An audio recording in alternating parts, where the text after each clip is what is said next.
Hello and welcome to the 6th edition of the European AI Forum, live from the European Capital in Brussels. We are so happy that you joined us on this event today, a very important event for the European AI scene. I'm here with three of my colleagues, Marius Pomp from the ML AI Coalition, Chloé Pedel, Hub France IA, and Janet Korzala from AI Austria. Welcome and good morning. Hello, Daniel. So perhaps a little starting of the introduction in this case for telling a little bit, Marius, what is the NL AI Coalition doing and what kind of organization is this? Yes, the Netherlands AI Coalition is a public-private collaboration between the government, corporates and knowledge institutions. We do have around 500 members and a lot of working groups for almost every sector. Mm-hmm. Hub France, what are you doing in France? What kind of stakeholder management are you doing? Chloé, can you explain to us? So we are a non-profit association, and basically we are federating the French AI ecosystem for sovereign AI, and we are working on various topics of applied AI. Mm-hmm. Jeanette, AI Austria. It's an independent think tank working together with the Austrian AI ecosystem. We regularly map the ecosystem and also inform the ecosystem about all new developments on policy side, but also on technical side. But this is not all of the European AI Forum. We are also represented by the national AI associations from Lithuania, Poland, Bulgaria, Slovenia, Croatia, Austria, France, Netherlands are here, and of course the German AI Association. In total, we are 9 organizations, and we are very happy that we are not only staying in these 9 organizations on this event, because we have also representatives from AI Sweden, AI Greece, and AI Romania today with us. And a little bit later, also, we will talk to our very good friends from the AIHouse in Kyiv in Ukraine, and all our solidarity goes out, of course, to our Ukrainian colleagues and friends who are working on AI under very difficult circumstances. But dear colleagues, I want to talk to you a little bit about your year in AI. We are now in December, and the year is going now to its end. What was, for your part, Marius, the most important AI things which took place in Europe at the moment? Well, for us in the Netherlands, we started 3 years ago, and we did a lot of work on receiving more national money, investment money, and we have received that. So this year was for us really a year where we could speed up the projects we have started before. And of course, the discussion about the AI Act was the topic of the year, I think, in all of our coalitions. How was your year in AI, Chloé? I would say that, as Marius said, the topic of the AI Act is the main event of this year. We also had this discussion about the AI Liability Act also coming. So I would say the regulation part is really key right now. Mm-hmm. Jeanette, for you as a lawyer, and she had to admit that she's a lawyer, so the AI Act is also a very important one with you, or how do we see that? Yes, it's of course very important, and as a lawyer I enjoy reading 200+ pages of legislations, but important for us is also to make legislation transparent and understandable for the ecosystem. And of course the regulation has been a central point, but we're also focusing on education and transparency and raising awareness in the ecosystem and with all stakeholders, which is also an important topic we will continue to emphasize next year. So we have someone who likes to read regulations 200 pages long, which is very interesting. But we are very happy that Jeanette is supporting us. And it's of course, also a topic today in this the 6th edition of the European AI Forum. We have a presentation a little bit later about the poll that we did, a pan-European poll about AI regulation and what the AI startups, the main points of driving innovation in Europe, are saying about the AI Act. And also what Chloé, I think, said was, of course, also about the Liability Act, which is one of the main problems or one of the main issues that we face apart from the AI Act. Besides that, we have, of course, a very interesting program with you. We'll talk, of course, about AI and education. We will talk about the economics of AI, and we will also talk about AI and chips. And I don't mean the sour cream ones, because the main ones that also driving, because with no chips there is no AI. And we will have also a discussion about that. Besides that, of course, many interesting video statements, as every time we're doing this. So this is our 6th edition. We can't believe that we are also already that far, and we are so happy that that you join us, and also not live, then of course in the recording, at which time you desire seeing the very interesting part about AI in Europe. So, and now I would say we come to our first video statement. Jet, would you care to introduce our first guest speaker? Yes, of course. The first video statement is from Maria Staszkiewicz from the European Digital Finance Association. Please. President of the European Digital Finance Association. And I'm also involved in a project done by a consortium of 3 Czech universities, a project for the Center of Excellence in AI. Thank you very much for the invitation today, and I would like to share a couple of points with you on the topic of the impact of the AI Act on the financial sector, specifically on fintechs. As you well know, last week, the Council of the EU, on December 6th, adopted its general approach on the AI Act. The legislative process is not done yet, and we are waiting for the co-legislator, the European Parliament, to adopt its position, which will happen in spring next year. And after that, the final lap of the process will start, the so-called trilogues, where the 3 institutions, Commission, Parliament, and the Council, will start negotiating the final text. Independently of the final text, after it enters into force, AI Act will introduce new legal requirements for companies using AI on various levels.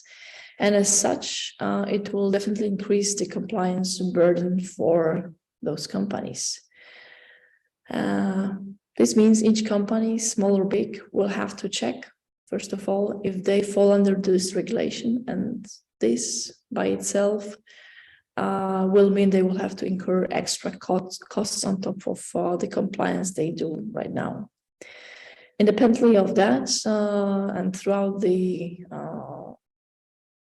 legislative process, businesses, especially the smaller ones, including fintechs, have raised 2 questions.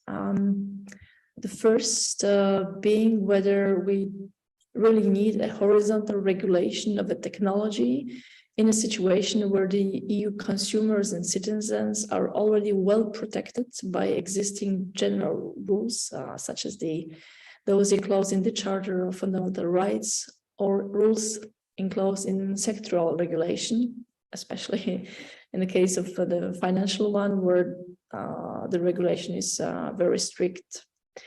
And the second question pertaining to the AI Act is whether it's not too early at all to regulate an emerging technology, especially in the context of the competitiveness of European companies vis-a-vis other players coming from the US, Israel, or China, where so far there's no regulation at this point on AI.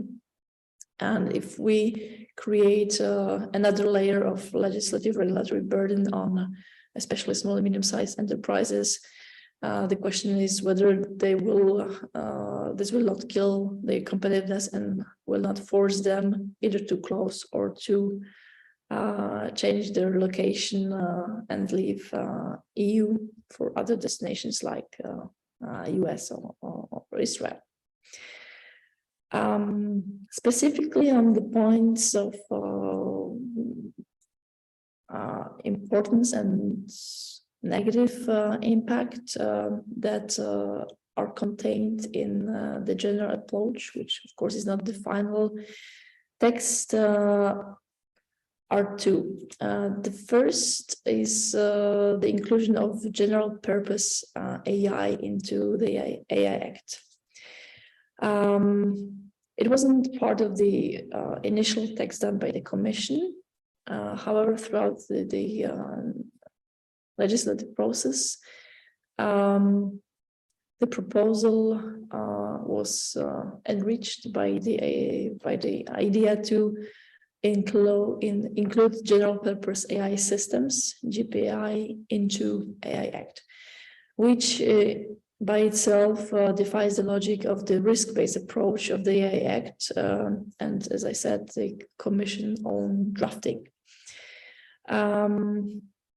This may cause European companies in Europe as such to be cut off from systems that utilize general purpose AI in high-risk areas, and will definitely result in a very differentiated market for various AI products. And we don't know how the regulation of general purpose AI systems will affect, for example, open source solutions. And another problem with that is that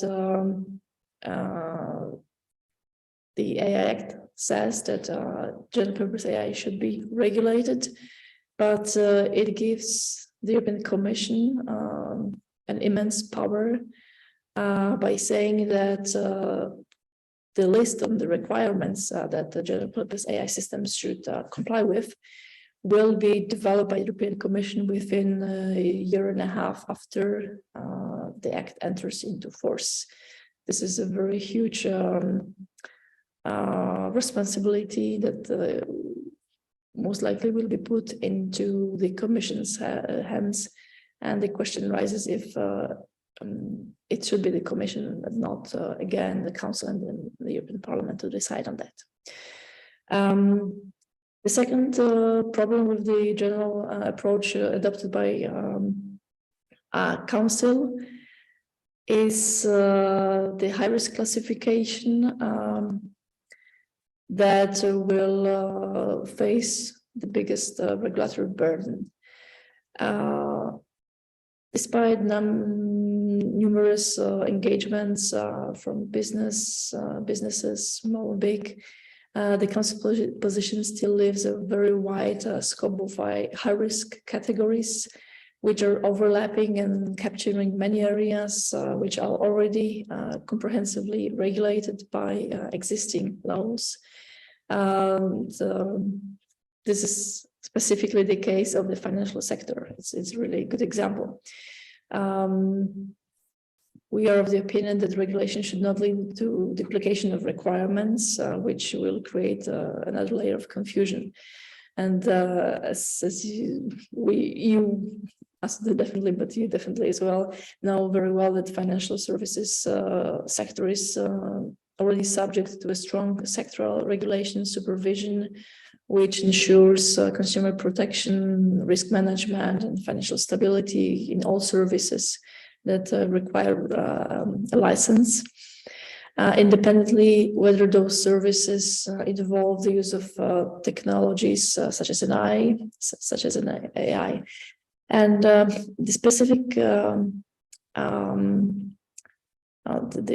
concrete implementation, the area at stake here is especially the creditworthiness assessment, which is actually a good example. Would be not a good, but it would be an example of the double duplication of requirements, because the creditworthiness is already regulated by the Consumer Credit Directive that is currently being reviewed, and the EBA, the European Banking Authority, guidelines on loan origination. So we have already two very specific legislative acts defining how to conduct creditworthiness assessment and how to protect the customer. And once the AI Act is adopted, we will have another layer of regulation, which in the end may create confusion and inconsistency on the supervisory level, because as you will know, the AI Act introduces another supervisory authority, and for companies working in the financial sector, not only will they have to check again whether the creditworthiness assessment tools comply with a new regulation, but they will most likely be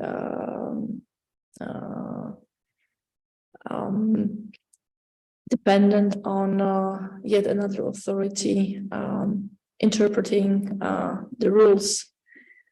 The legislative process of adopting AI Act is still not done, so we may still see significant changes coming, and that's why the community, the fintech one definitely, but everyone, every company that is implementing AI should definitely focus on the current text, should see how this will impact their business models. And we are of the opinion that despite the train has already left, that we should definitely once again get involved with the legislators and try to make them understand the specificities of each sector and the burden that yet another act may bring, especially on the small and medium size enterprises. Thank you.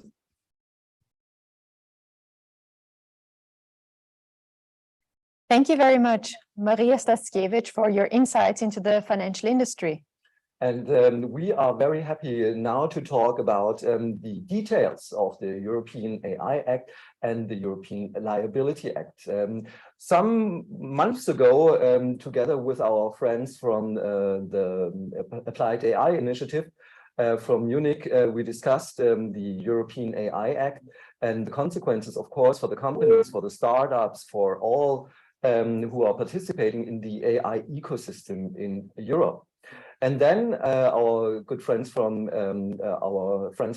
appliedAI had also the idea of doing the first pan-European poll and asking companies from Europe what they think about the AI Act. And so we are very happy, and I really hope he's there, our friend Till Klein from appliedAI. So now the questions we are all zooming about. Till, are you online? Are you unmuted? And can we hear you? Yes, I'm here. So hi, Daniel. A little second.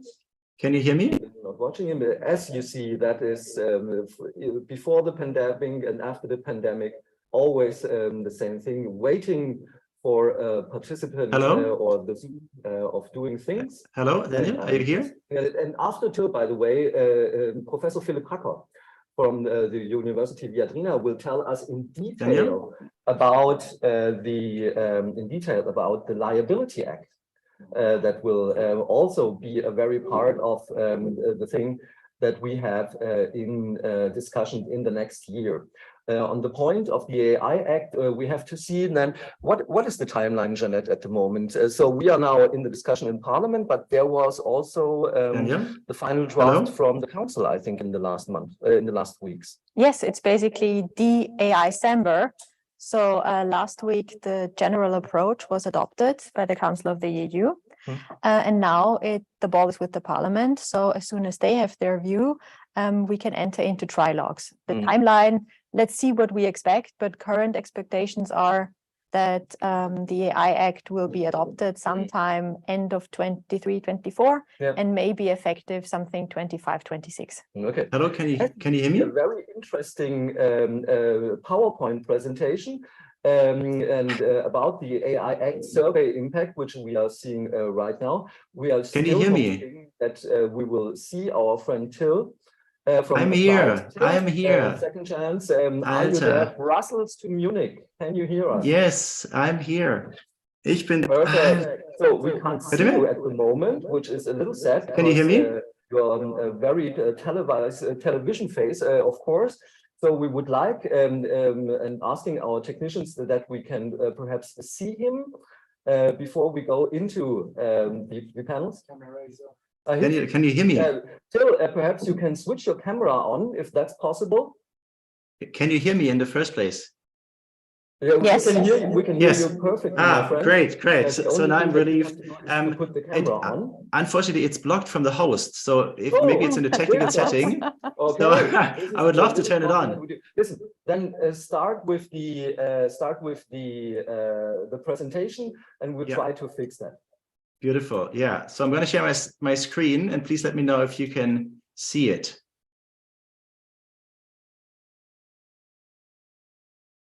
It's coming. Beautiful. Of presentation, we see in F5. Yes, perfect. Yes, here we go.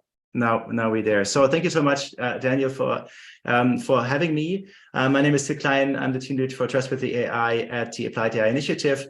And I'm very, very happy to be here today to talk about some of the findings from our AI Act impact survey. We just heard there's lots of discussions about finding out what the implications are going to be. And we wanted to just go a bit further and try to actually ask the ecosystem, ask everyone what impact is anticipated. So we conducted a survey. We did this together with our European partners, with Hub France, AI Austria, KI Bundesverband, AI Croatia, AI Poland, and AI Sweden together. Because it is a European challenge, so we felt there's a need also for a European response to that very question. Now, today I'm going to only share a couple of the findings, but you can download the full survey and full report from our website, from the partners' websites. It's been circulated on social media, so you can look it up in your own time as well. Checking my video now. It's actually my video is working as well. Beautiful. Good seeing you, everyone. Hello. Starting off with kind of some of the overarching goals that we all stand behind as the participating organizations. There's the notion of competitiveness. So we understand AI is a very strategic asset of our nations. This is all what we want to drive for, what we want to make a reality. So we should not forget this notion of competitiveness. It's very important also in the context of staying sovereign and independent in the geopolitical context. There's this notion of trustworthiness that we all support as well. We all believe it's important to have AI developed under according to European values to meet high quality standards as well. After all, we're all European citizens, so it will affect us all. It's very important that we uphold and really build trustworthy AI solutions. At the same time, we want to acknowledge that there is a global race. We need to be fast, we need to accelerate, and we should not be the ones walking behind. This is an overview. Again, I won't touch on all of them, but basically in a nutshell, so what did we do? We actually asked two types of target groups. We, on the one side, spoke to AI startups, or had a questionnaire for them, but also to venture capital firms. We made an assessment about high-risk AI systems and to what extent they're actually there, like how many can we expect and what does it mean for AI innovation and competitiveness. We dived a bit deeper into the consequences of working with those AI systems in the high-risk area, both from the VC and also from the startup standpoint. But then also we flipped the perspective to shed some light on the things that we can do to accelerate compliance, and then wrapping up with a couple of policy recommendations. Yeah, starting off with the startup side. So we deployed the survey, as I mentioned, together with all the European initiatives here, and we also have a very nice distribution. We have a total of 113 startups and other AI developers replying to it. You can see here the numbers, how they distribute across the different countries. And we also see a good spread across the different types of AI innovation the ecosystem is working on, ranging from solutions for a specific industry, for instance, healthcare, to like independent technology services, for instance, in video analysis. But then also we see solutions for specific functional areas in the enterprise, such as marketing or finance, all the way then to tools that assist the process of developing AI solutions themselves. So here we see actually activities in all those areas. On the VC side, we also here asked VCs, actually from across Europe as well.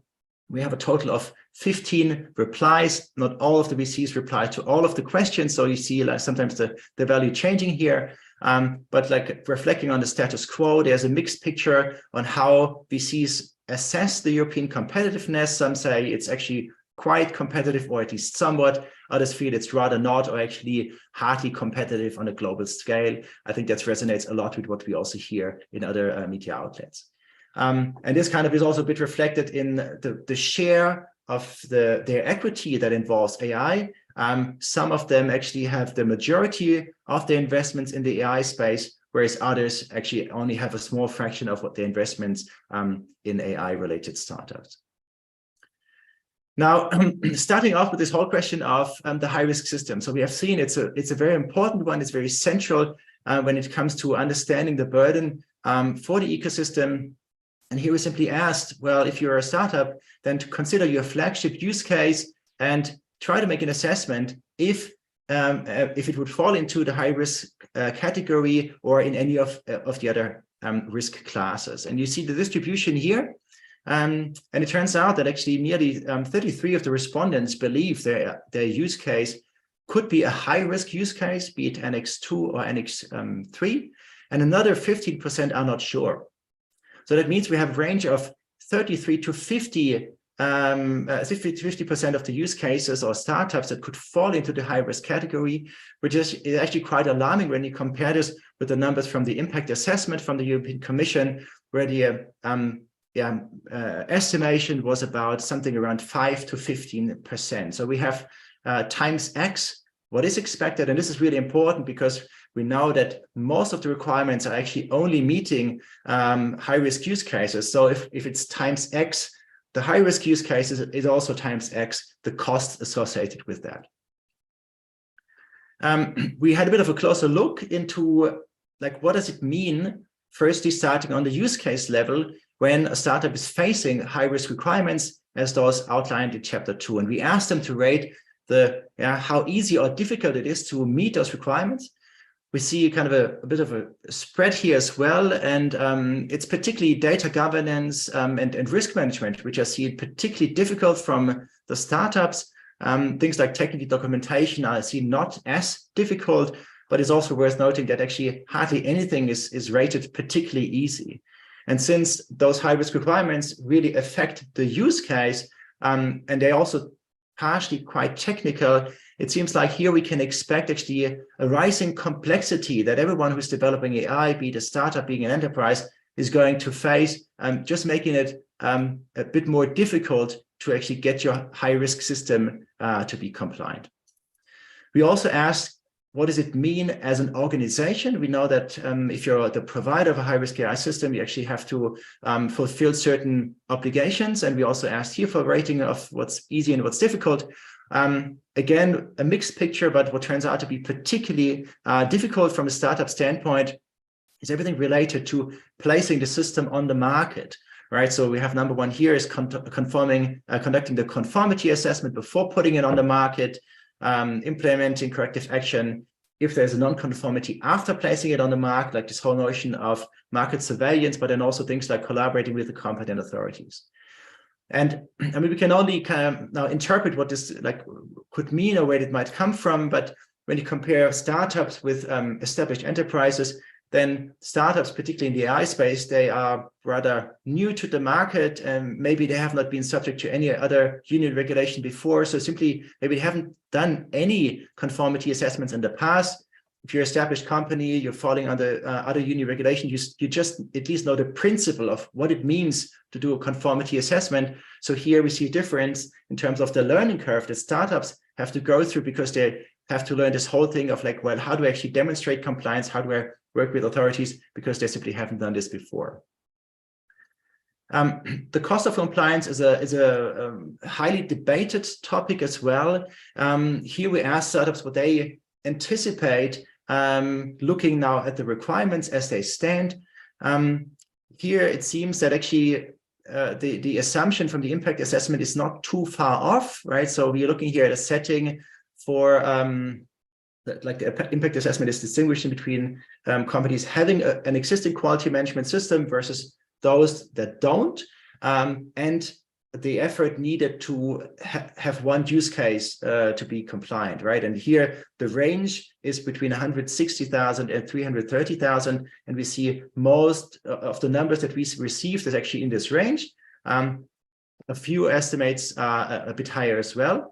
And I mean, even if it is kind of in that ballpark, it still it's not peanuts, it's still big money. And we spoke to one startup, for example, they're in the medical device space, where they say, well, even like passing the medical device regulation is like 400,000 euros. Now this will come on top. This really is a big challenge for startups to actually cope with those additional costs that can be expected. Now, looking at the challenges, we also then ask, well, what impact do you see, and how are you going to respond to that as an organization, seeing those requirements coming at you? And from the startup side, actually 50% said they would expect a slowdown. Not surprising, looking at the increase of complexity, both on the technical but also organizational level. So it will simply impede and slow down development activities. Some are even considering to relocate outside of the EU in a few hours, perhaps even stopping working on AI because it's getting too hard. But also some say there's a neutral effect, and some even actually embrace it and say there's going to be a positive effect, making it a USP, making their solution particularly explainable, for example, to actually leverage that as an opportunity. Asking VCs how they evaluate the situation here, they're a bit more pessimistic, I guess. We see many saying they would expect a significant decline in global competitiveness of European AI startups. A somewhat decline, also quite a share, only a very few say might increase or at least remain about the same. And that also then has implications for the investment behavior. So here we see on the one side that, yes, there are a couple of VCs who would say they will invest more into AI startups from Europe, but then there's also actually the majority who say, well, I would either then invest into other non-AI startups inside of Europe, or even go like stay within AI, but then outside of Europe. So we would see here's a shift of investments potentially making potentially less investments available for AI startups inside of Europe. And you know, we try to dig into this a little bit further because we know the risk classification is really important. So we asked the VCs what they think about it, and they here the number one answer is they would actually focus their investments more on low risk applications, really pointing out to startups it's important to know where you stand. So if you have a use case, like, is it a high risk or not, and have a good argument about it. Importantly, also that some VCs actually would say they would still need to familiarize themselves. So this might change their views. We don't know. We see a few ones saying they would actually focus investment on the high risk because it also often comes with high values. And that's at least also a perspective that we see represented in here. Now, moving from the implications to this question of, okay, what can we do? And we asked the startups, hey, what type of assistance are you looking for? What type of help is needed to meet those requirements, to meet those obligations? And just focusing on the top three here. Number one is best practice methods and templates guidance documents. So there's a really big appetite to get support. How do I do data governance? How do I do a risk management? And those kind of things. So here is a huge interest in templates, methods, and that kind of things. Funding, very obvious one. We've seen there will be additional costs. So startups are looking for additional funding to do that. So if someone is in the policy spectrum, if someone is in an association or foundation or other type of thing, here's how you can help startups, I guess, helping with the cost, but then also case studies of how other companies do it. I think this is particularly something where maybe established companies can help, where they have experience, or other startups who were successful in their approach, to make that public, actually, to say, look, this is how we did it. It works. Maybe this can inspire startups to follow that path. I'm going to wrap up now with a couple of recommendations. This is actually from VCs to startups. So we asked the VCs what would they recommend to startups. I think this can be quite interesting if there are maybe some AI startups here on the call as well. So the VCs actually say, well, they would recommend the startups to prepare their Q&A for what the AI Act is going to do to their business. So it's important as a startup to be familiar with the regulation, to know are you high risk or not, and to show to the investors, to the potential investors, how you're going to navigate through that space. I think that gives confidence to the investors. Another point here was to potentially avoid high risk in the first place. We've seen there's more interest in investing in low risk, but then really to consider the compliance aspect from the beginning, but also to see it as an opportunity to think about solutions to monitor AI, to help others to become compliant. There's ideas about maybe this whole compliance challenge creates unknown opportunities, creating a new market that can be also addressed by startups. And others really say, look, keep on building. If there's enough utility, then you can overcome this. And I think we see this in other areas, like in the medical device spectrum. A defibrillator is certainly very high risk, but it also creates a lot of value. The last slide, these are kind of our main takeaways for the policymakers, those involved in the negotiations. We really advocate for keeping European competitive in the center of the discussions. We've seen a lot of kind of competitiveness is here at stake. It's important to keep that in sight. It's important to reduce the number of high-risk cases. We've seen we go way beyond the assumption. We need to adjust the risk criteria to get closer to what was anticipated. We didn't mention general purpose AI just now, but we see many startups fall into this potentially as well, and they have different capabilities of meeting the requirements, foresee bottlenecks, particularly when it comes to conformity assessments, and also really go strong on boosting innovation under the regulations, be it with regulatory sandboxes or adjusting the coordinated plan to reflect the things that startups are looking for. We've seen this in the survey very vividly. Just for the sake of completeness, I know we're on time. It's important to acknowledge this is only a sample of the startups. So there's more, and we didn't control for proficiency. So we've seen some startups being very knowledgeable about the regulations. Others just have heard about it. We simply don't know. And again, big thanks to all the participating AI initiatives. So big high five here. Thanks a lot. It was really great collaboration. And if you have any questions, feel free to approach us. You can download the study, the reports and slides, but you also find it on social media and on the websites of all the participating initiatives. Thank you very much. Thank you. The thanks go back to you. We know how many hours, days and weeks you put in to finalizing this report, you and all your colleagues from Applied AI. And we are very happy. This is the first pan-European AI survey with AI companies from Europe. No US, no China tech, anything like that. This is a purely European thing that we did. And we are very happy to do this with many members of the European AI Forum in coordination with our friends from Applied AI.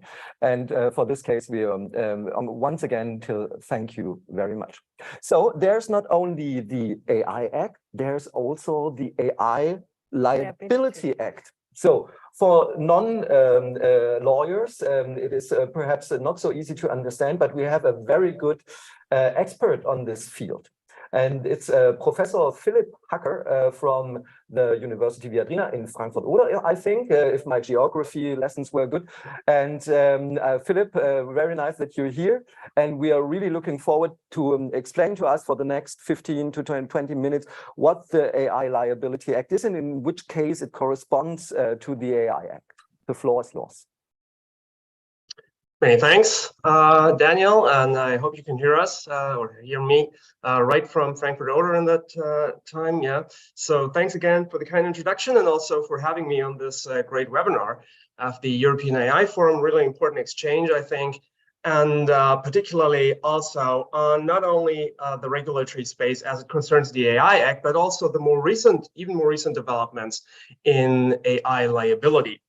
I will try to tie in with what Till just said about the AI Act, because it might actually be interesting to run that kind of survey also with respect to AI liability one day, once the rules that the Commission has proposed maybe become clearer to some of the companies that are involved. In fact, it applies to everyone, not only in the AI space, but also in the software space.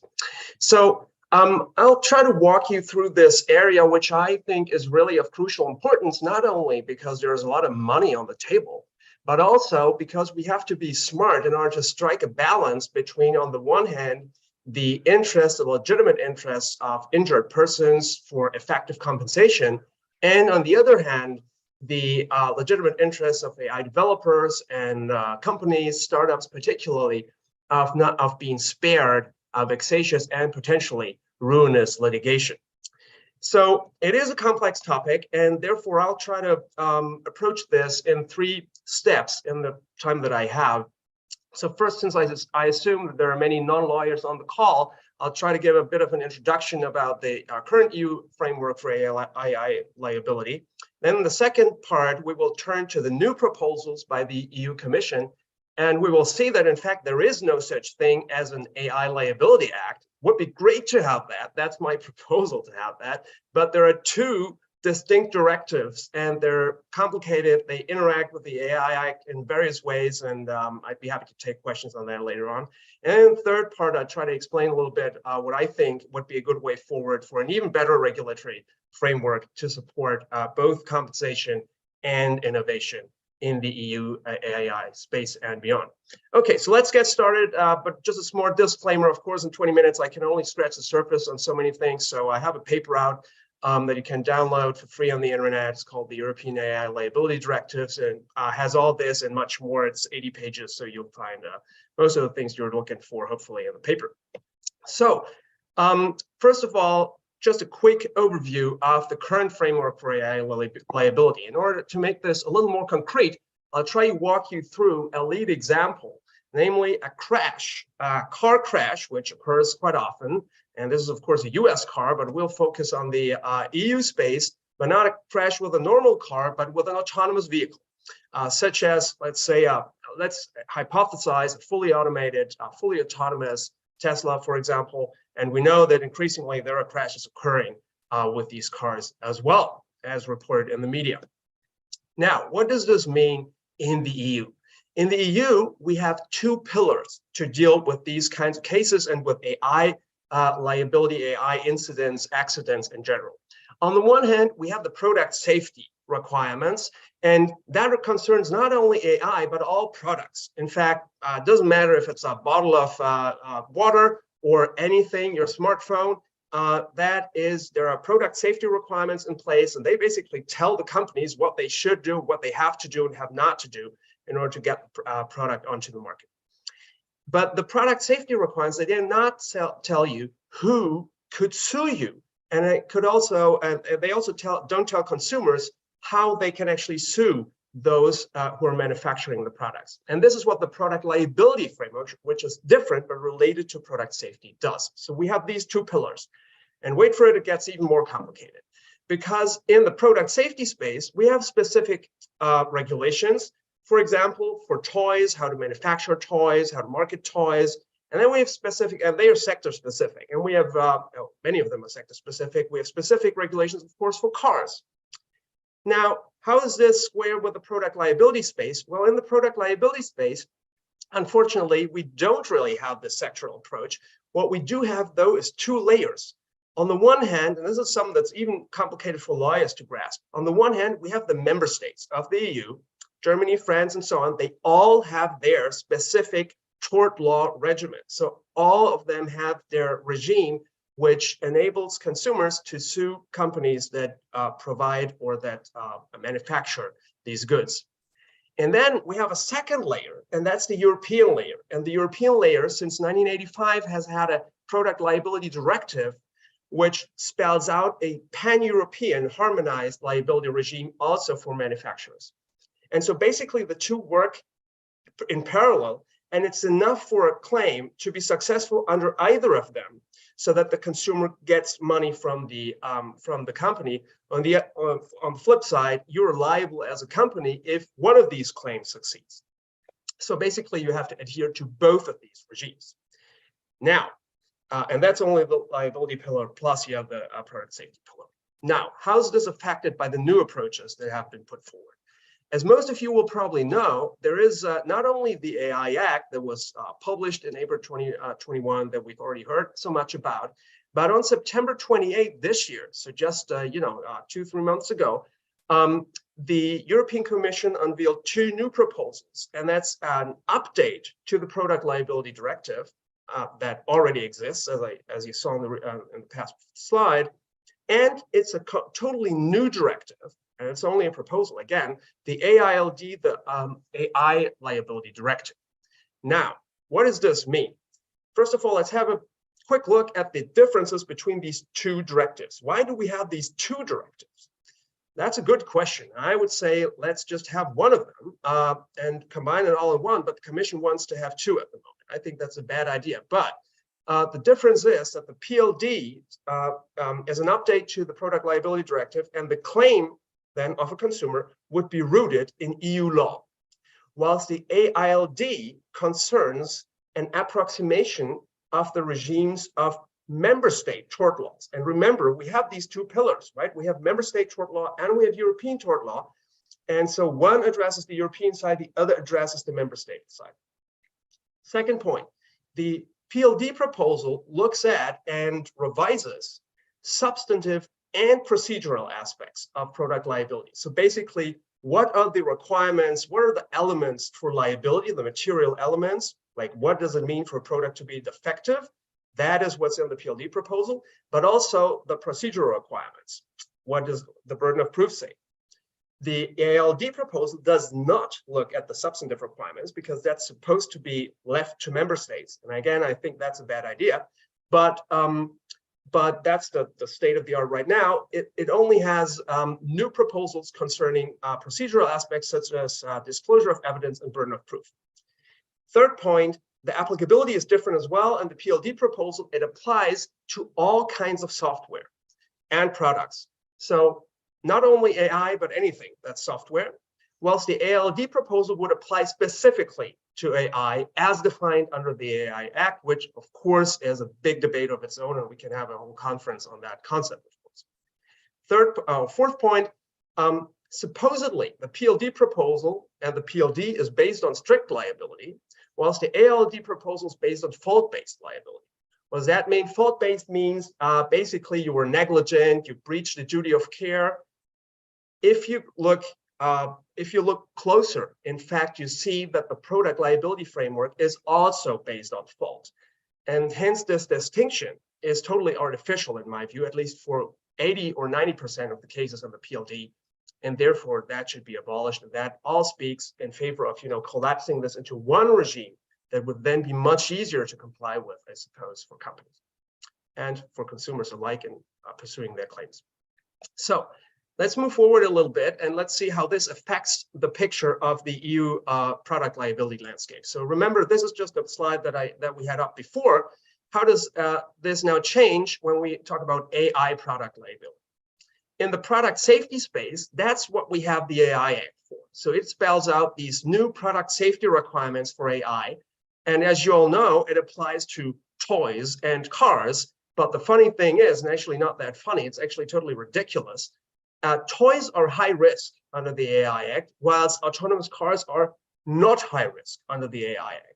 Nobody knows why. Well, I could give you a longer formal explanation, more on that in the discussion if you're interested, but obviously it doesn't make much sense. On the product liability front, we have now this AILD, the liability directive that is directed at the member state regime.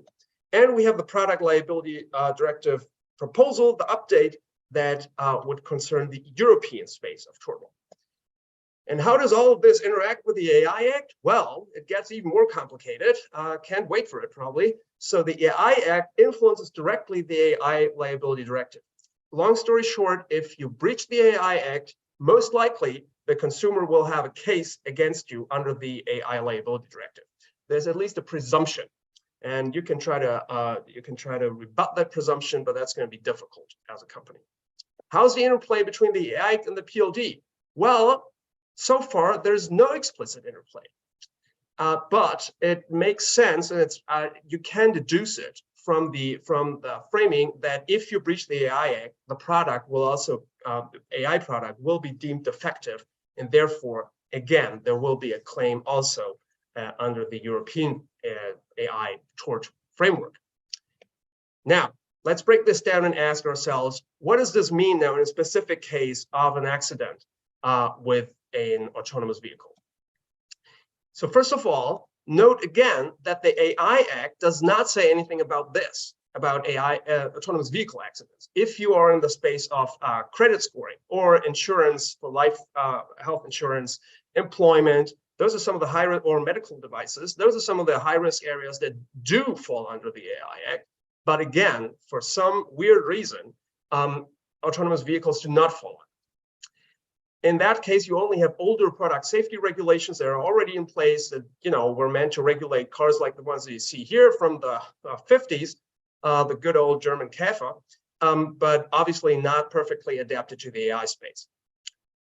What happens then if you, however, do have an accident with an AV under the product liability framework? Well, there, the new framework would apply because remember, it applies to software and AI, including AI, and users or the injured persons, the victims, would have to prove that there is a defect in the product, so that the AV was not designed properly, let's say, that there is damage, and that the defect caused the damage.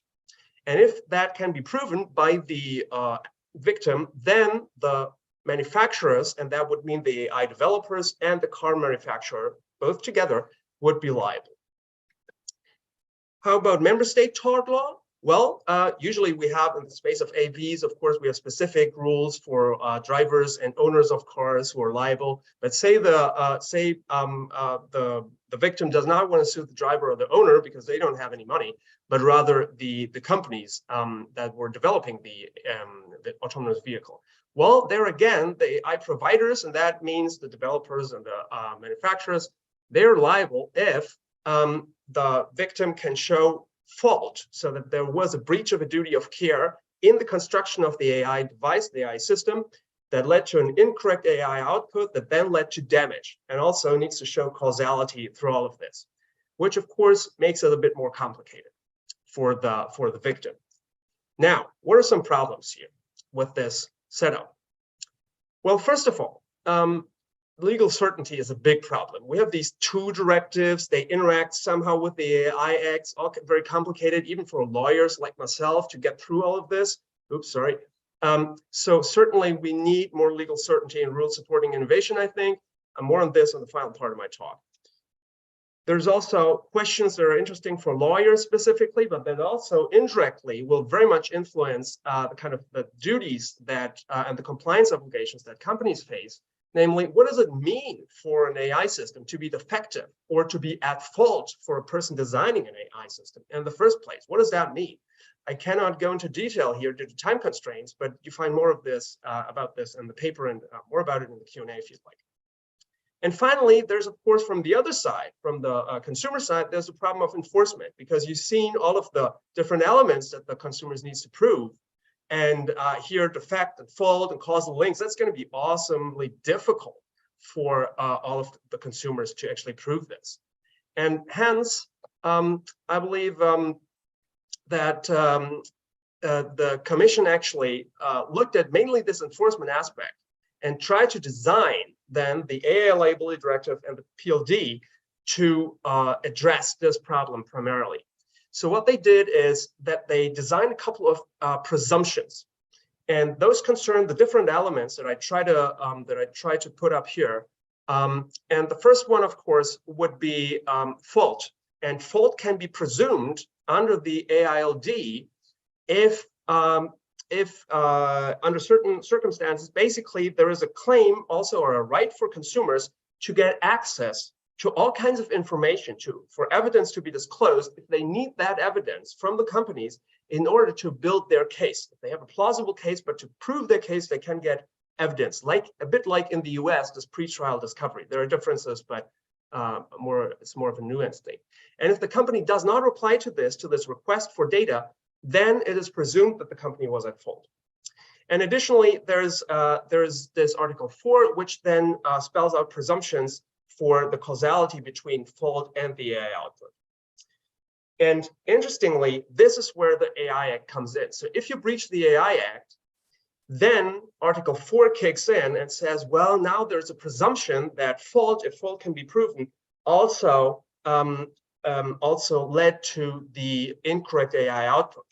So this requirement, basically this causal link is then presumed, and you can rebut it as a company if you show, based on the data set, for example, that this fault did not cause the incorrect AI output. So for example, if you trained your material, if you trained your car on bad training data, right, that would be a fault.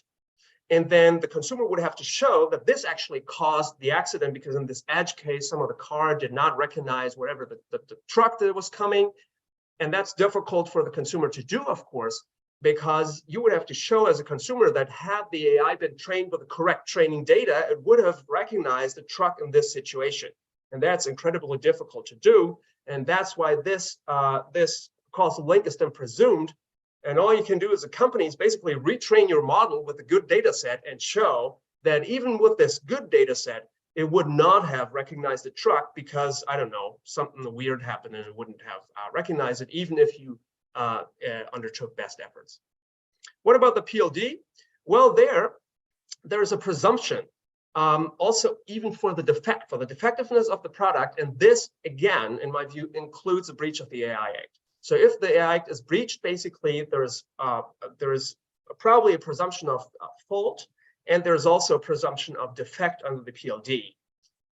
In addition, also defect is presumed if there was an obvious malfunction of the AI system. Nobody really knows what that is, but well, courts will have to tell. So moving on a little bit, I'll just leave you with this a bit complex picture to show you also the complexity of all of this. And you can imagine how many hours of lawyerly advice and fees companies will have to pay in order to make sense of this. Now, what do I think would be an improvement on these solutions, on these proposals? And that's going to be like the last 2 to 3 minutes of my talk.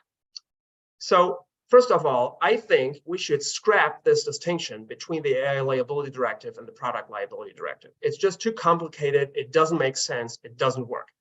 What we should have instead, I think, is one piece of a software liability regulation, a bit like an AI Liability Act, but I wouldn't even restrict it to AI. Let's just make it a software liability regulation, and we can have distinct duties for certain systems that could be AI or not, but in that sense, we also spare ourselves all of this spat about what does AI really mean and so on and so forth.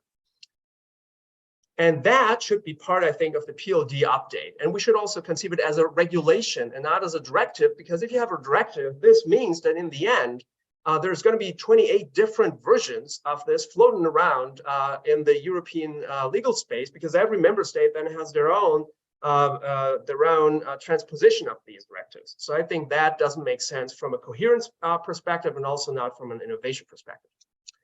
The AI Act, I think, should then be indicative, and basically if you breach the AI Act, then you should also assume there should be a presumption that you're liable under the software liability regulation. You can rebut this if you show, again, that actually, even if you undertook best efforts, this would not have been the case.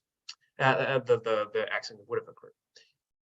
What about innovation more specifically? Well, I think that the long-term goal should be to align the AI Act fully with the liability rules, so that companies only have to look at one set of rules, basically the AI Act, and not additional rules due to AI liability regulation. That would reduce costs for everybody, even for consumers. It would be much easier because they or their legal counsel would only have to look at one specific document, one specific act. But unfortunately, that's currently not the case. And it's also not the case that the AI Act is perfect and covers all the risks that could be involved. And hence, at the moment, we cannot recommend this. I think at least we should say that if the AI Act is breached, then we have a presumption for liability, because that would make our lives easier. But most importantly, I think we need safe harbors for developers and users, specific, the guidance documents that Till mentioned. I think that should be put into the law, so that we have safe harbors that say, well, if you do this and that with the data set, if you have a fairness metric, a disparate impact score of lower than 0.8, then you're liable in these cases. And if it's above 0.8, then you're generally good to go, at least as a presumption. Those kinds of safe harbors would be, I think, really helpful.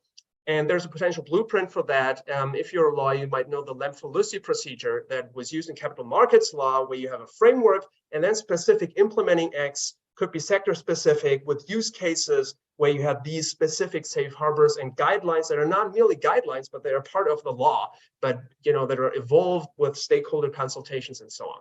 So I think this would be a way forward. Article 4041 AI Act actually give us this potential with common specifications.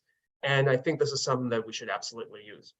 Last minute, I just want to say there's a new frontier that we should not lose sight of, and that I think is sustainability.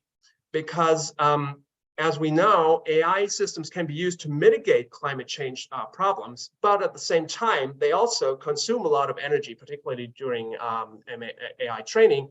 You can see here recent estimates of the energy consumption, greenhouse gas emissions of the ICT sector, so information and communications and telecommunications systems, and AI is making up an even larger and exponentially growing amount of this. And it's more important, for example, in air travel. Everybody talks about air travel when talking about greenhouse gas emissions. Actually, compute is much more important.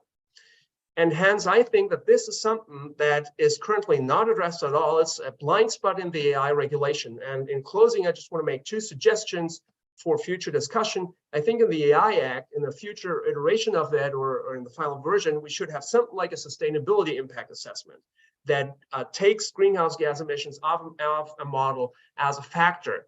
For example, if you compare different model types, you could say, well, they both perform almost equally, but one of them has a much better carbon footprint. So you're supposed to, or you're even required to take the one with a better carbon footprint. And the second thing is, if you don't do that, or if you fail to do this sustainability impact assessment correctly, I think there should be a new category of sustainable design defects under the PLD, because I think the sustainability development and the climate emergency that we're facing is really an all hands on deck problem. If we don't solve this, our civilization is basically doomed. And I think everybody and every industry, including the AI space, should try to make an effort to meet that challenge, particularly also, of course, with smart solutions for smart grids and all the things that are already being developed in the AI space that are great for improving systems to be climate resilient and to make better modeling and climate change mitigation possible. Okay, so here are my conclusions. I just leave this up for a second to thank you all for your attention. I'm really looking forward to the discussion and also to the future talks, particularly also, if I see this correctly, live input from Ukraine coming up next. So many thanks for listening in, and feel free to reach out. You find me on the internet or on social media if you have a question. Many thanks for having me. Thank you very much, Professor Hacker, for this deep dive into AI liability and also for touching upon the aspect of sustainability that is unfortunately often overlooked. I think or believe the audience highly appreciates also the graphic visualization of how liability shall be regulated, considering the complex design. For everyone that is not a law aficionado, maybe one question: how can entrepreneurs prepare if the liability regime is introduced as planned currently with the new PLD and the AI liability directive? Well, that's a good question. Probably the number one answer would be hire a lawyer. If you don't want to or cannot do that, you can call me. That's just a joke. But you can send me an email. But what I would do seriously is I think that particularly in enforcement, and also if you're in a court case, those people, they're human beings like you and me, and they are not probably going to be AI professionals, right? So they have, very little idea about what this means. So what you're supposed to do is document all of your choices, which you have to do under the AI Act anyways. But even if you're not a high-risk startup, document it so that later on you can show, well, this is what we did, and document the reasons, and say, document, this is why we chose this kind of model and not the other one, so that you can explain it to somebody else. And you have to engage in best efforts, like honest best efforts to avoid accidents. And this is going to be appreciated. Of course, the best thing is for an accident not even to happen, because once the claim is started, it might be the fact that a company is just killed. If it's venture back, investors might just shy away from it. So of course, try to design it in your own interest in a way that you avoid accidents. But if an accident happens, judges will look at that. They will ask you, what did you do to prevent it? Can you show me? Not just tell me, show me what you did. And so you need the documents. If you're then able to say, well, you know, we had these two models and this one was just better on this and this one was better on the whatever, false positive, false negatives, and we chose this one because, then I think judges will know that you did something, that you were not negligent, that you were not out of your mind just looking for profits, but make a case that you were looking really after the consumer as well. And in that case, I think that's your best bet in avoiding liability. Anything else? Before a court, it's always as on a ship, you're in God's hands, as we say in the law. So, I mean, yeah, I guess at some point you'll have to hire a lawyer. Thank you. Thank you. Philipp from the University Viadrina in Frankfurt was really great, very detailed, and I hope in all the rewatches and reviews of this forum of the European AI Forum, we can learn about the Liability Act. And thank you so much for your detailed input. So, guys, we are now switching from Frankfurt to our very good friends in Ukraine. From the AI house in Kyiv, we have a very good established relations with our friends in Ukraine and all the solidarity since even before the assault took place from Russia to Ukraine, and we are standing firmly in our solidarity also as European AI Association, all of us, with the AI house in Kyiv. And I'm really hoping that our good friend Bogdan Ponomar from the AI house in Kyiv can hear me and we can see him hopefully. Bogdan, are you there? Hey Daniel, hey everyone, hi colleagues. Yes, I'm here. Thank you very much. You're here, my friend. So I wanted to ask you, so at the moment, what are the possibilities of the Ukrainian AI scene at the moment? Are you supporting or helping your government technically? And what are the possibilities of businesses who want to associate with you? Yeah, thank you, Daniel, for the question. Yeah, I can give you like a wider view of what is going on. So in general, first of all, it's a great honor to speak to you today as the leader of AI House, a community of AI enthusiasts and professionals in Ukraine. Yeah, so in general, despite the ongoing war with Russia, we have continued to host lectures and events, even in bomb shelters. Like I remember just 3 weeks ago during the air raid siren, the electricity went down. But our students asked to continue the lecture, and the only light in the room came from screens of their laptops.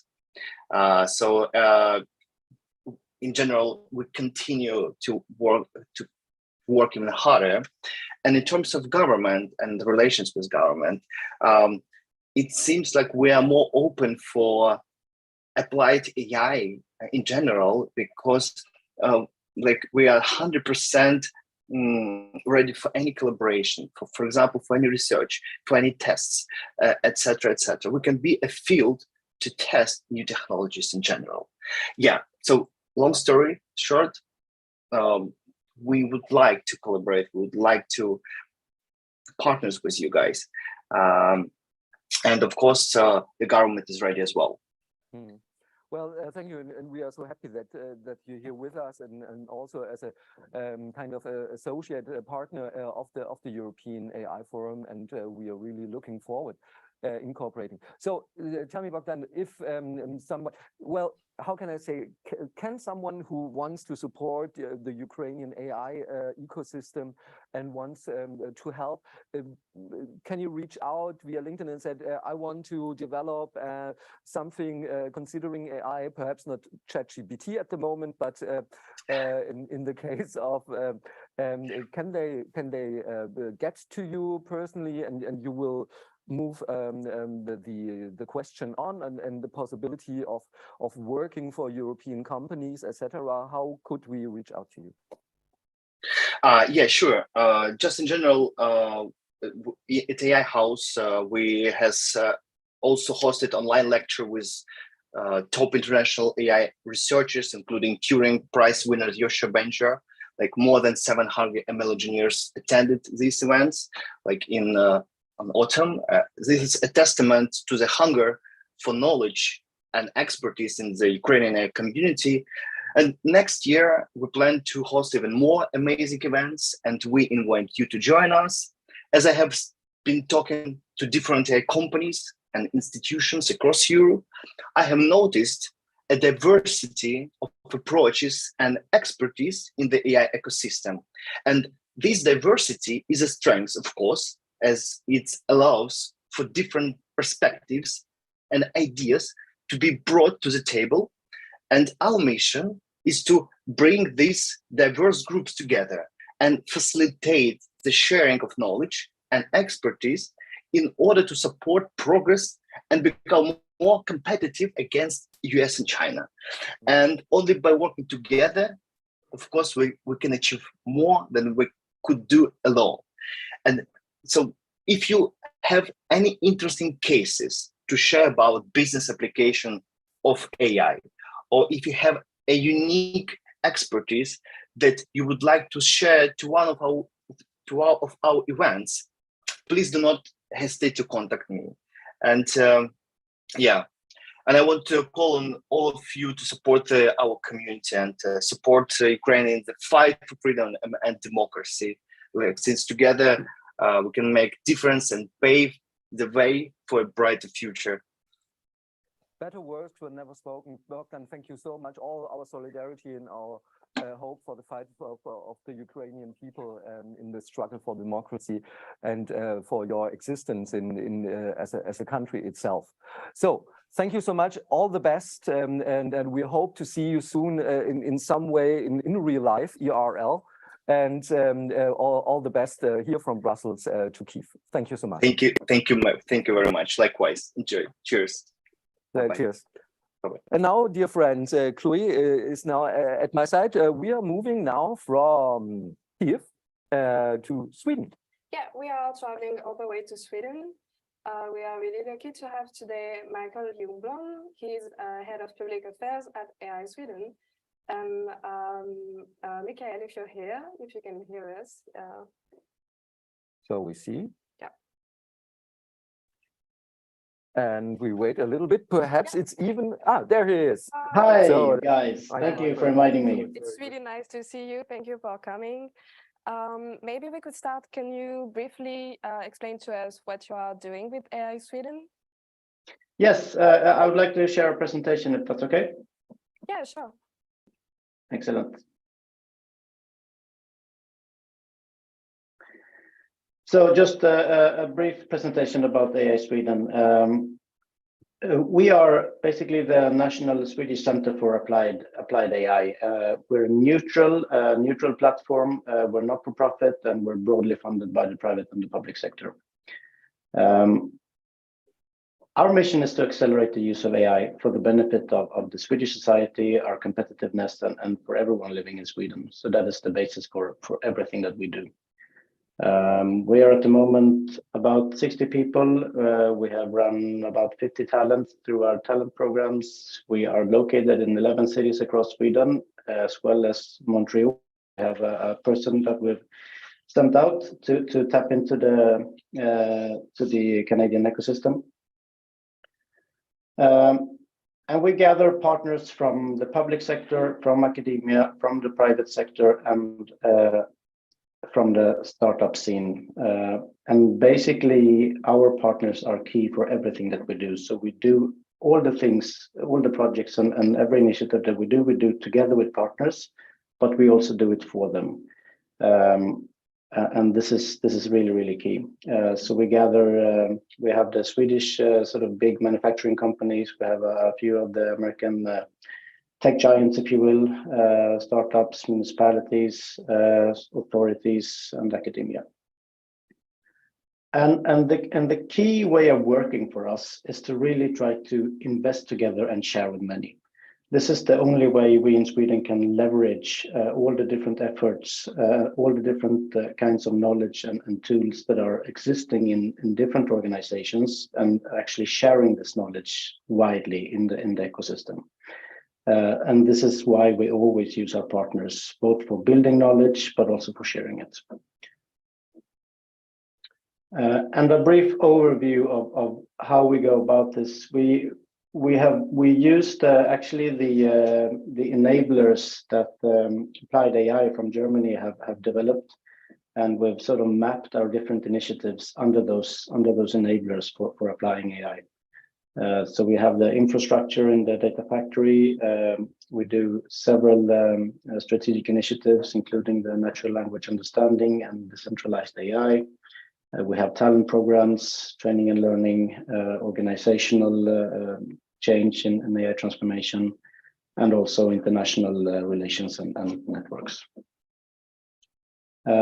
And a key thing for us is that we try to build horizontal knowledge, which you will see at the bottom page of this.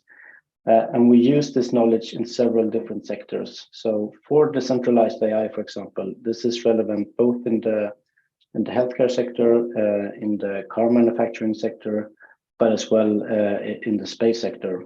And I will show an example of that in just a minute. One of the biggest things that we do at the moment is that we build really large language models for the Swedish language. We use some of the Nordic languages as well for this training, and we do this together with RISE and WASP in Sweden. We are partnering also with NVIDIA and the Nordics NLP community, basically. So what we're trying to do is that we're trying to make sure that we in Sweden and Europe have the necessary knowledge, tools, and competence to actually build and use these kinds of models, and not just leave this for the American big companies.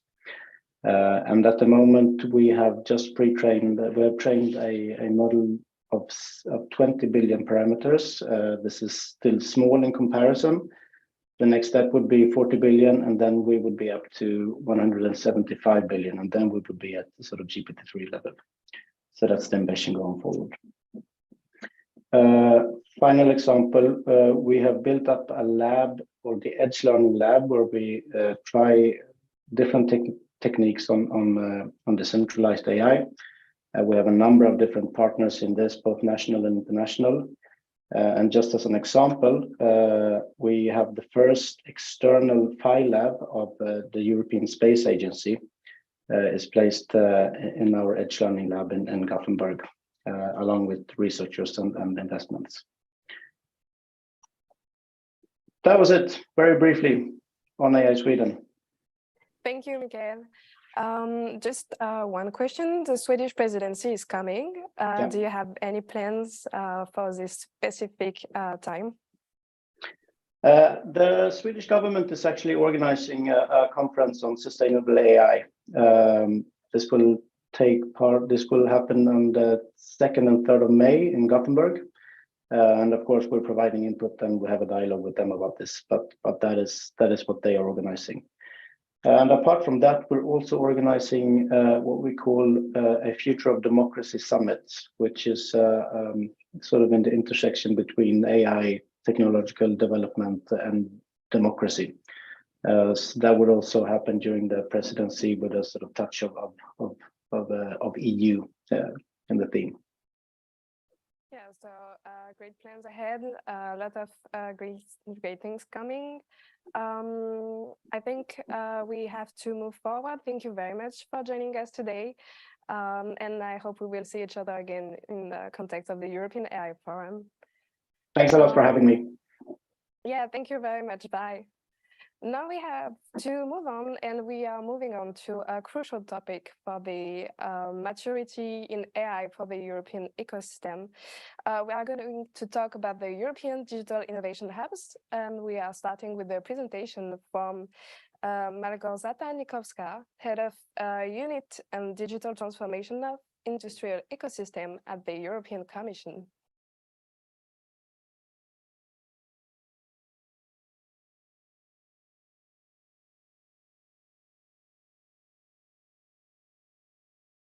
Good morning, everyone. My name is Malgorzata Nikowska. I'm Head of Unit for Digital Transformation of Industrial Ecosystems in DG Connect of the European Commission.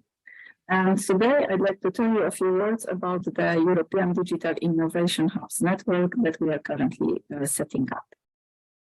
So first, let me start from a general background, namely Digital Decade. It's a policy document of the European Commission that sets out the digital strategy until 2030. And as you can see from this nice picture of a compass, it has 4 cardinal points. First of all, we want to focus on digital skills, on the necessary digital infrastructure, on digitization of public services, and last but certainly not least, on the digital transformation of business. And this is the part that my unit is mostly working on. As you can see, for each of these 4 cardinal points, we have looked at the current baseline, and we set up very clear objectives. First, we would like the companies, and in particular SMEs, to show a greater uptake of advanced technologies, such as cloud, big data, and artificial intelligence. We are more or less across these 3 technologies at 20% currently, and we would like that 75% of companies use them in the next 8 years. We are also working on a specific indicator for the small and medium-sized enterprises. We would like to have at least 90% of them to be at basic level of digital intensity. The current number is at 61%, and it differs very largely between sectors, between countries, between regions. And our final indicator for the digital transformation of business is a number of EU unicorns. We would like at least to double it by the end of the decade. So these are our objectives, and how exactly are we going to achieve them? Well, one of the dark horses is supposed to be the European Digital Innovation Hubs network. First of all, the hubs are expected to help companies to take up the 3 technologies, the 3 key technologies: artificial intelligence, high performance computing, and cybersecurity. These technologies are complex, access to them is often expensive, and therefore the hubs will support companies in making use and testing them before their decision to invest.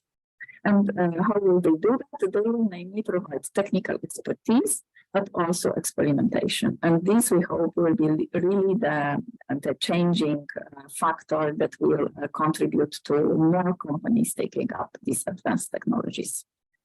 The hubs will also provide, let's say, more regular service for companies, namely innovation services, financing advice, support for skills and for skills development and training.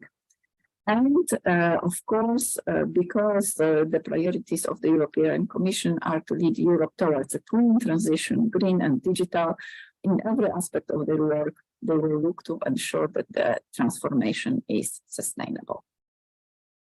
We like to think about the hubs and compare their work a little bit to the Roman Grotianos, who had 2 faces, because the hubs will be spread across Europe. They will be able to cater to the local needs in a given region. They will be speaking the language. They will be knowing. They will know the local rules and regulations, while at the same time they will have the second phase, the European phase.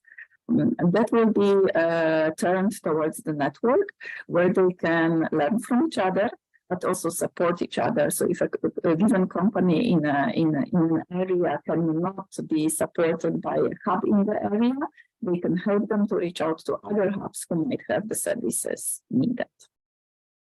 When we look at the network of the hubs, the process of selection was a 2-step one. In the first stage, the member states and other countries, associated countries, were asked to select candidates, and then those candidates submitted their proposals, which were evaluated.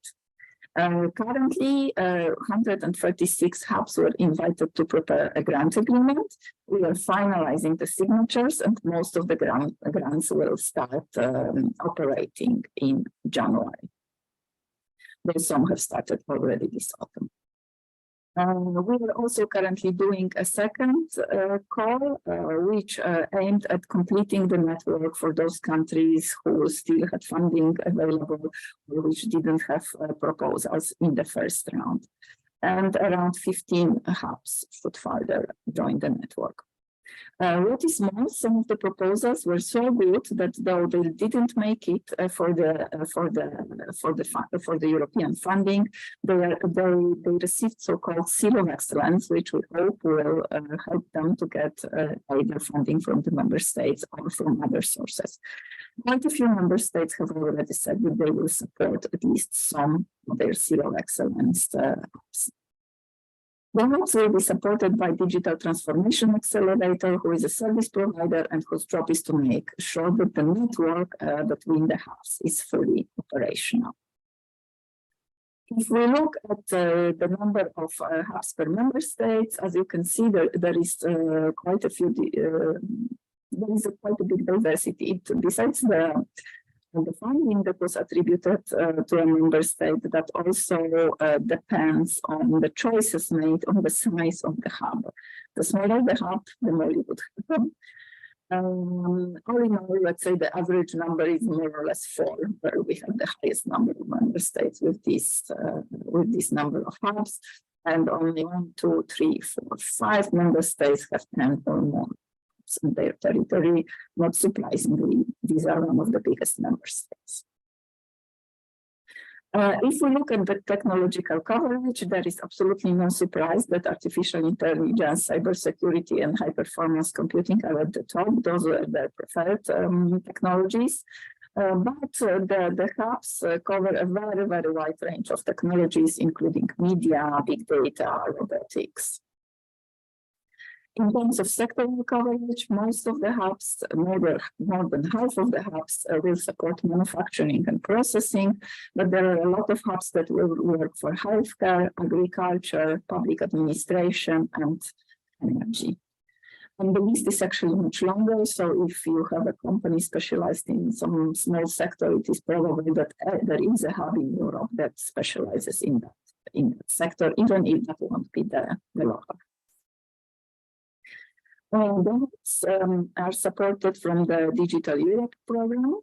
We finance them 50%. The remaining 50% is up to the member states, but they can be further supported from the Recovery and Resilience Fund or from other EU funding, for example, ERDF. So let me finish here. We are very much looking forward to the network being fully operational, and we hope that it will really make a difference for the European small and medium enterprises and their digital transformation. Thank you very much. Yes, thank you, Malgorzata, for this excellent presentation about the European Digital Innovation Hubs. And thank you for staying with us for the upcoming panel about how SMEs can make use of these hubs, how to educate SMEs and implement AI from a European Digital Innovation Hub perspective. This panel will be led by Piotr Mieczkowski from the Digital Poland Foundation. Piotr, the floor is yours, and please introduce your panelists. Good afternoon, my name is Piotr Mieczkowski. Hello again to European AI Forum. Now we're going to have a small discussion, and the title of the panel is How to Educate SMEs and Implement AI from European Digital Innovation Hub Perspective. Together with me, there are distinguished speakers. Let me start with PhD Anja Barešić, coordinator of AI4Health. Good afternoon. Good afternoon. Malgorzata Nikowska, head of unit in the European Commission. Good afternoon. Good afternoon. And Andreas Liebl, managing director, appliedAI initiative from Germany. Good afternoon, Andreas. Good afternoon. Hello. So we just seen the presentation from Malgorzata about European Digital Innovation Hub. But Malgorzata, could you elaborate a little bit what the EC is doing, European Commission is doing in order to educate SMEs and help them implement AI, where we are currently, and what's the vision for the next couple of years in terms of artificial intelligence?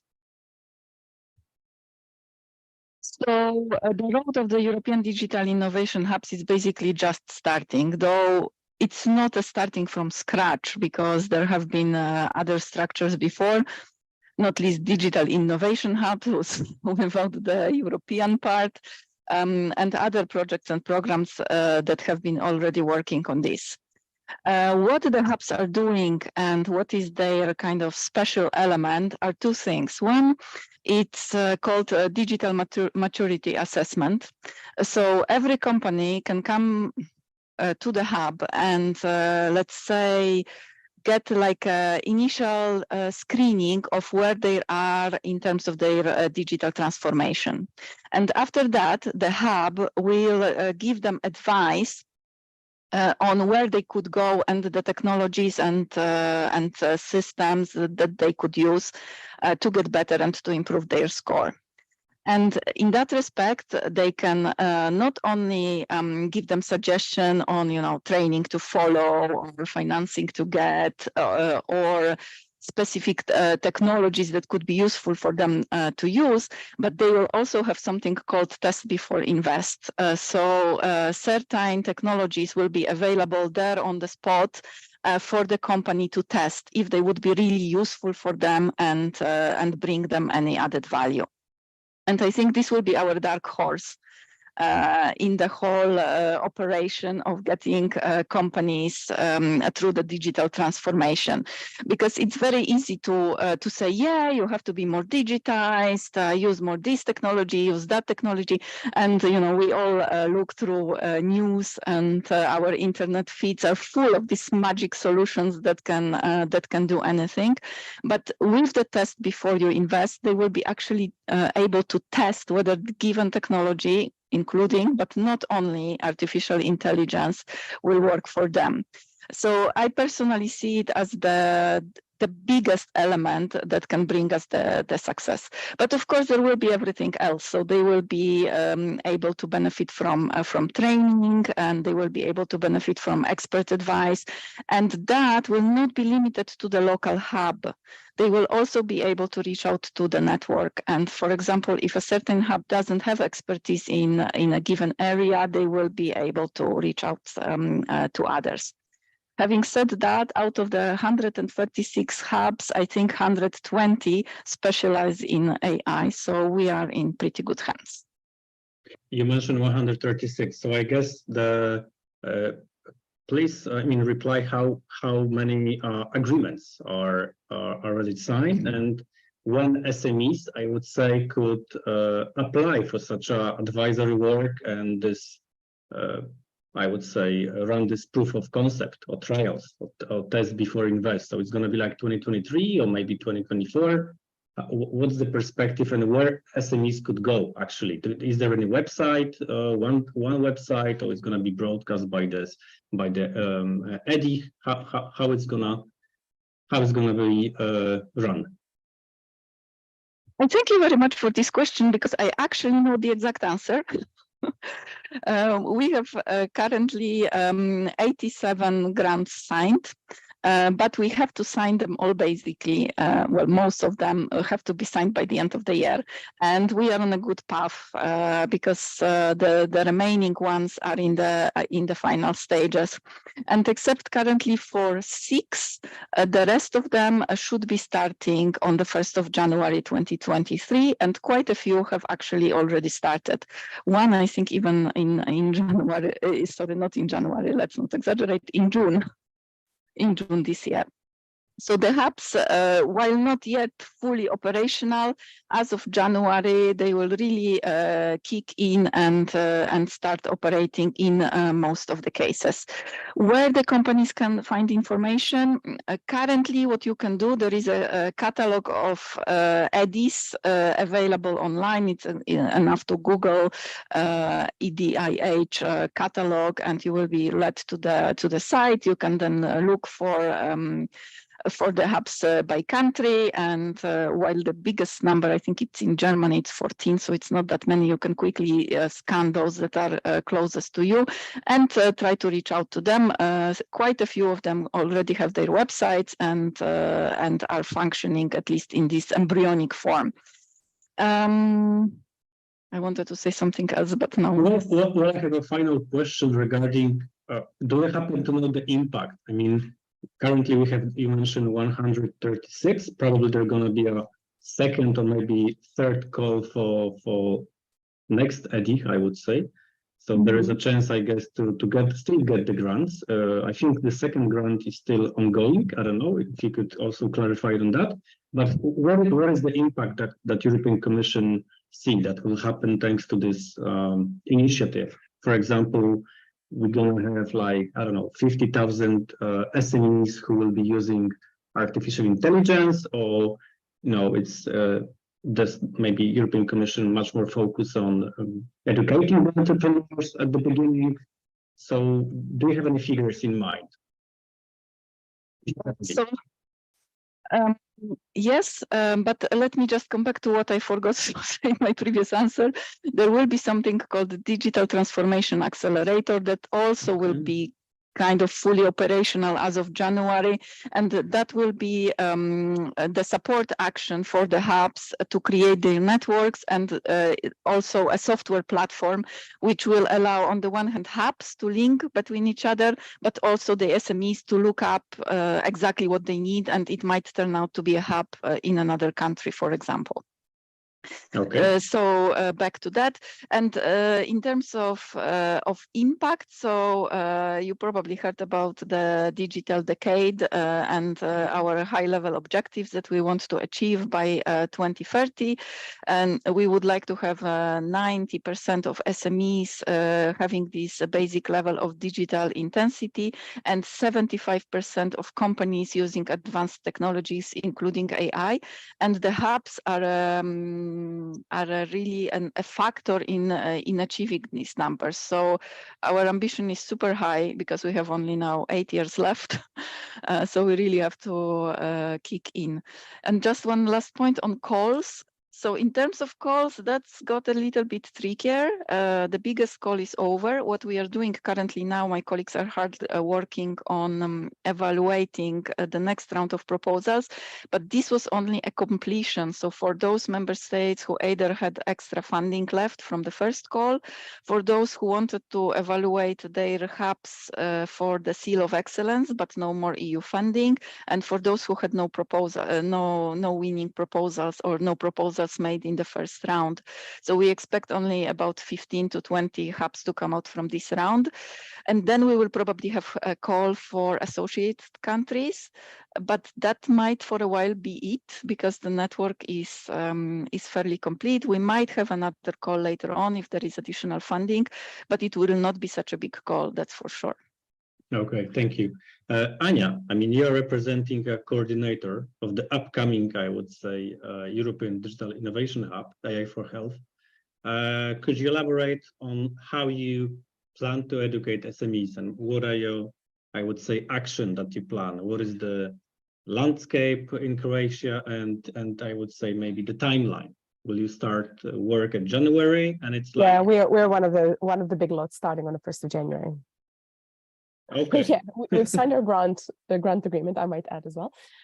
So we are one of the very few edicts in Europe that have actually focused almost exclusively on AIs, with just a little bit of touching upon HPC that is necessary for the AI, and exclusively on healthcare. So if you look at a landscape of AI, of edicts around Europe, there's quite a few that touch upon healthcare, but very few are focusing exclusively on healthcare. And the reason why we got in very deep is first because we felt, obviously, we have the expertise So our consortium is actually fairly large. It has 16 partners from the entire quadruple helix, including the public sector, the Ministry of Health, including the main healthcare insurance provider for the public health sector in Croatia, including both public and private healthcare institutions, providers, hospitals, and all sorts of other institutions, academia, big technology companies that are providing the infrastructure for the local healthcare sector, and the other partners providing know-how on managing the projects, on acceleration, etc. But as Gosha pointed out, one of the key issues here is, I think, not just education, which is obviously a duty, one of the 4 pillars of each of the edicts, including networking, education, test before invest, and access to finance. But I think the key thing that edicts bring on the table is this education through testing. Because the kind of academic education is already out there, right? AI education is something that's been growing for probably the last decade. I mean, there've been AI experts even before that, but then it really kind of took off. But this is mostly on how to do these techniques. And then what happens is that a lot of people, especially startups coming out of the university, they come out, they have some technology in their hands, but how to apply that in a practical setting and get a product, get something commercialized out of it, and, you know, get a successful company, that is a completely different story. And this is, I think, something that is lacking, something that is being worked on. So there's quite a few courses now going towards going away from not just how to learn AI techniques, but also how to apply them, or how to create sustainable products through them, right?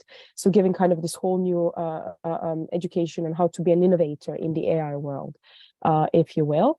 But also what is quite specific, and I think there's probably not a better domain to talk about it than the healthcare one, is the domain-specific AI applications. In context of healthcare and medicine, there is a very high level of regulatory context, very kind of complex regulatory aspect of the data privacy. And mind you, the healthcare sector produces 30% of all the data now daily being produced in the world. So, you know, there's a huge potential for AI there, but it seems that whenever you talk to someone, what they really need is basically a testing facility. They need somewhere to test their very early on product. So it's easy to have kind of high TRL things, clinical studies, clinical trials, but, you know, being able to dabble with it in a safe environment and get from like an idea and a rough product to something quite mature, maybe kind of solid enough to be shown to the funders and getting funding for it, you need to have a safe environment, either to play with the data, health data, or with safe access to clinicians and to patients. And this is the regulatory aspect, which I think is something that we all in Europe need to learn a lot about, both edicts and our users, SMEs as well. And I think this is one of the key aspects that we have to work on, and that is actually being able to teach and to train them in how to go through this kind of a life cycle of an innovation, if you will, in terms of the regulatory and legal aspects of it. Yeah, you mentioned AI4Health here, one of the edicts which focused on health, and I think it's interesting because, you know, healthcare is a very regulated industry, and frankly speaking, in Poland, I don't know so many SMEs in the field. I mean, because when I think about healthcare, and that will be my question, I mostly think about, you know, the hospitals, you know, those big facilities. And so that's my question. Who is your, let's say, customer? I mean, who are you looking for? Is it going to be like small hospitals, or it's going to be like companies which are offering or would love to offer, for example, voice chat to the healthcare industry? So what's your target audience, let's call it? Our target audience, simply put, are doctors, medical professionals, and patients. So the way to get to them is either through something called well-being and maybe medical applications going straight away to the patient, for managing, for example, chronic diseases, etc., or doctors who need help in diagnostics, in therapy, or simply in managing and accessing the data, the huge amount of data that is being produced in the field, either in a clinical setting or at home, and then being, shown to the clinicians at the right time in the right format. So what we have in our EDIC is basically Croatian primary care sector. So we have a specific setup in that our primary and secondary healthcare data are kept in two different places. So we have one representative of the primary care providers. We have the main provider of a hospital information system covering 75% of Croatian hospitals and selling that product abroad as well. And we have the two main technical companies who are basically providing infrastructure for billing and the primary care data, and the one providing the hospital information system. So we kind of set out the EDIC. So we have all the know-how of the system and all the infrastructure is there. And this is one of the parts of what EDIC has to do. It has to tell you, if you build a small new product, how do you integrate with the currently existing systems? And we are anticipating SMEs coming with all sorts of different ideas and then saying, right, we solve this problem for the patients or the clinicians, and then we say, right, you need to talk to these people, and this is the setup, the technical setup you need for your AI solution to be incorporated in the current practices. And then you educate them on the specific topic. And I think the general AI education right now does not really prepare you for that, especially not in terms of healthcare applications. I think there's a lot of companies that do that, actually. When you look at the research, just to point out, when you look at the AI research and the papers coming out of the academia, then most of applications right now are basically in the healthcare and medicine sector. But then when you come, as you pointed out, when you come to your doctor, there's very few of these applications actually living in practice. And there's clearly a gap between the two. And I think EDIC is probably they're the right actors to fill in this gap and to help these ideas become sustainable products. So very last short question. Could you tell us, is the target audience only in Croatia, or, for example, companies from Germany, Poland, France could also apply for those grants? So are you cross-border? Yeah, we plan to be cross-border because of the specific niche that we took, which is quite narrow. Mm-hmm. I don't think it would be fair to just kind of serve a very small number of SMEs. And I think there's a huge demand. We've already talked to some other EDICs around Europe, and they said, if you can accept our SMEs to be tested there, if you have the facilities, please do. So we plan to target them as well. Yes, this I think is also the right path, because no solution can be done for only Croatian healthcare sector. That's completely pointless. If you want to have a sustainable product that can be scaled up, you need to be able to sell at least across European markets.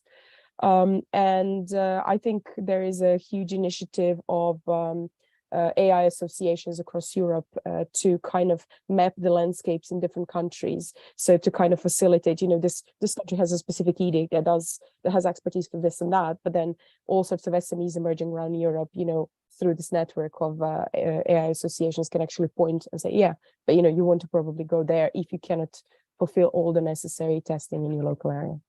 Okay, thank you. Andreas, you are representing the appliedAI initiative. You have a nice anniversary. You run this initiative for 5 years. You are doing this, as I understand, but please correct me, mostly with private sector, so not without so much public funding, I guess. And so what is your experience in terms of, educating entrepreneurs, finding the right use cases? How you work? Could you elaborate on appliedAI? What is appliedAI and how you work on a daily basis? So, the audience could learn about your initiative and learn about your best practices. Yeah, so yes, you're right. We started 5 years ago. We had one goal at that point in time, and that was, how can we stay competitive in Europe in the application of AI? So I would say it was the conceptual basic model of the European Digital Innovation Hubs. We actually were one of the Digital Innovation Hub AIs, on the initial ones, like the ones before. And so what we do is more or less everything that is needed for organizations to what we call increase their AI maturity.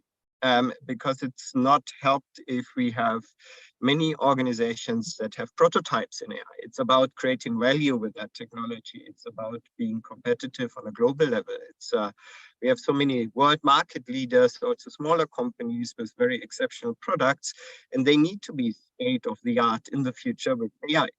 It's not only about to kind of use whatever API to a system that everyone else does, but it's a little bit more. It's about how can we maintain it. That's what we did within the last 5 years. We're now 70 people. We actually, a bit surprisingly, were not selected as EDH in that second batch now. To see maybe we had some methodological issues in our proposal, but we hope to become one also to kind of work there. But you're right, we do that mainly with the organizations together because the organizations also have that need of staying competitive. And what we said is we all share that issue.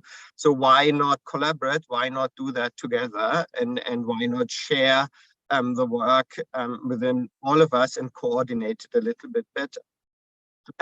So what we did for very small companies, that with the help of a ministry, here the digital ministry in Bavaria, we created a program that's called AI Transfer Plus, which is, I would say, a more programmatic approach to supporting organizations than in the EDH currently. It's a 9-month program where an organization that wants to be educated and really implement AI in their organizations gets upskilling, several months of upskilling of their employees. We define with them the core value that AI can create within their company, plus the implementation of a specific use case and the connection to the startup. So it's a very pragmatic approach to exactly what we now discussed, to the question of how to upskill our SMEs in that field. Besides that, we do that also on type of levels on demand if there's need for upskilling or for training or implementation in one or the other field. But I think what we learned in the past 2-3 years is if we talk about using an AI technology, for example, from startups, it's perfect to have that matching, to have that knowledge transfer, to have that exchange and a little bit of upskilling. If it's about the core competence of these companies and how to really implement AI in their own organizations, there's quite a substantial effort needed because they typically don't even have one single person as an expert. They have people that are interested in that technology, but it's a massive upskilling effort.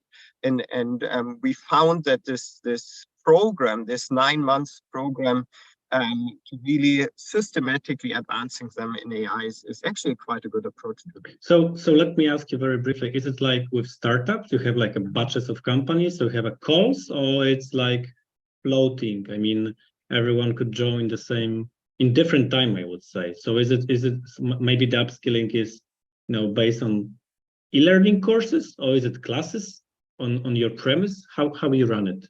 Yeah. So when we talk about SMEs, we talk about established companies, so no startups. Startups, I mean, the main organization behind us is Unternehmertum, one of the largest innovation and entrepreneurship centers in Europe. So we have plenty of startups here. We have plenty of startup programs. And appliedAI is for them more or less a sparring partner on the expertise, on the content, but there are existing startup programs. So they are doing quite well. It's a program designed for existing organizations for a couple of decades. And they need to kind of modernize themselves. They need to understand how AI can be implemented in their businesses, in their business models, in their operations. And so far, how we do it, it's batch-wise system. So you can apply, and then it starts at one day with a set of companies. It's also kind of a hub and spoke model. So it's not only us, but we help other centers, like other EDHs to run these types of programs. So we are more or less ones that maintain for example, the education or the training plan, but it's run locally in the different regions, because ultimately the company needs to get talents from their regions. It's not highly unlikely that a person from Munich goes to somewhere in the countryside to work for a small company there, but it needs to be someone from the countryside that works and gets upskilled. So it's always that collaborative model. But then it's hybrid. So some things are on site, some are virtual, some are virtual but digital, so like remote and learning. So it's a set of different activities. But the nice thing is, if you have peers of companies that have the same challenges, they support each other. They build really a community and kind of grow together. My last question will be about the hardware. I mean, do you have any site for demonstration, or is it like a centralized, or is it a virtual one, or are you not offering any pilots, I would say?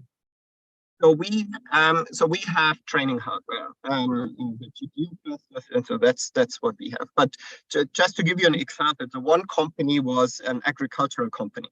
So they have used computer vision for detecting of plants and so on, and they attached it to their machines. The other one was a company that builds a software for gas turbines to detect failures of the hardware, of the blades from turbines, and do that by an anomaly detection system, a bit more advanced one. Others built waste bins, and they built intelligent waste bins to detect the level of waste and make predictions, automate the kind of the plans of where they pick up the waste. So it's hard to have one lab infrastructure for the diversity of applications.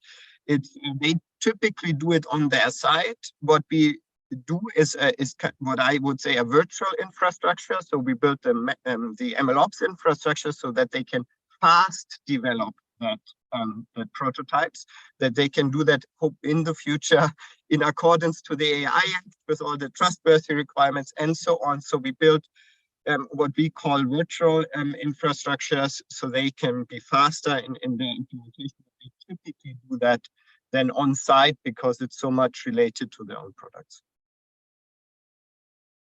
Okay, thank you so much. I mean, our discussion come to an end. Unfortunately, we have to end. So I would like to thank my panelists. So thank you so much, Anja Barešić, PhD, coordinator of AI4Health. Thank you to Malgorzata Nikowska, head of unit, European Commission, and to you, Andreas, managing director of appliedAI. So thank you for the discussion, and I give the floor to the studio. Thank you. Thank you for the invitation. Bye. Thank you, Piotr, for moderating this panel session. We will continue the forum with a video statement of Aida Kamišalić Latifić, the State Secretary of Slovenia for Digital Transformation. Distinguished guests, ladies and gentlemen, it is my honor and great pleasure to be with you at this very important event dedicated to artificial intelligence, which is a key area in Slovenia when it comes to digital transformation. We have more than 40 years of research experience and more than 30 years of higher education experience in the field of AI. We have a broad knowledge and understanding of this technology, but we lack the uptake and diffusion in the society at large. Last year, the International Research Center for Artificial Intelligence under the auspices of UNESCO was established in Ljubljana. The center aims to build competencies and capacities in AI worldwide with focus on the Sustainable Development Goals. The activities are in line with the UNESCO recommendation on the ethics of artificial intelligence. We recognize the need for ethical AI since it is our goal to introduce high-quality, transparent, ethical, and trustworthy AI that focuses on people and works for their good. This approach is in line with the European Union and the OECD.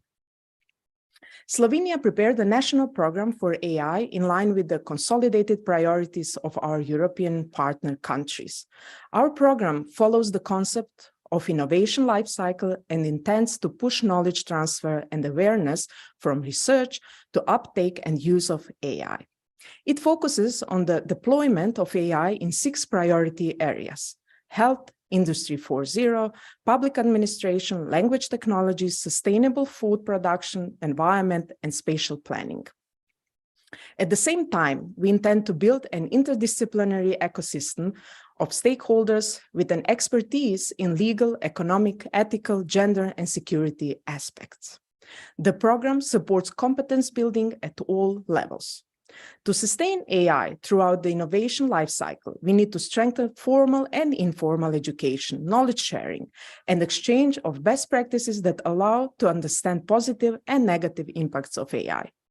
Our national program covers 3 dimensions of capacity building: providing knowledge that is needed for the research and development of AI, providing knowledge that is needed to use AI at the workplace, providing understanding and awareness of AI services and products for everyone, including lifelong learning. We paid particular attention to providing all members of society, including vulnerable groups, with the digital competencies. Slovenia also supports the preparation of the European Artificial Intelligence Act. The EU adopted a horizontal regulatory approach whereby the obligations placed on providers and users of AI will ensure safety and respect of fundamental rights throughout the AI value chain. Slovenia is active in the legislative process and believes the following is crucial: to clearly define AI systems subject to regulation, particularly at the technical level; to adopt an approach that doesn't regulate the technology, but its use, based on risk assessment, which is flexible enough to adapt to the fast development of AI; to clearly define the scope of the regulation and the criteria for special segments of AI, such as the high-risk AI systems; to allow for innovation to show the capabilities of AI and understand its positive and negative impacts. The effective implementation of regulatory sandboxes foreseen in the AI Act will help companies innovate and regulators gather new insights in AI. AI is a moving target, and we need to focus on technology development in the context of dynamic ecosystem, on addressing innovation, education, workplace transformation, and trust. An ecosystem where all views can be expressed and discussed is conducive to trust and acceptance of AI, which are essential requirements for the uptake of this technology. The AI Forum, which provides an opportunity to exchange views and share experiences on AI in the European Union, plays an important part in building such an ecosystem.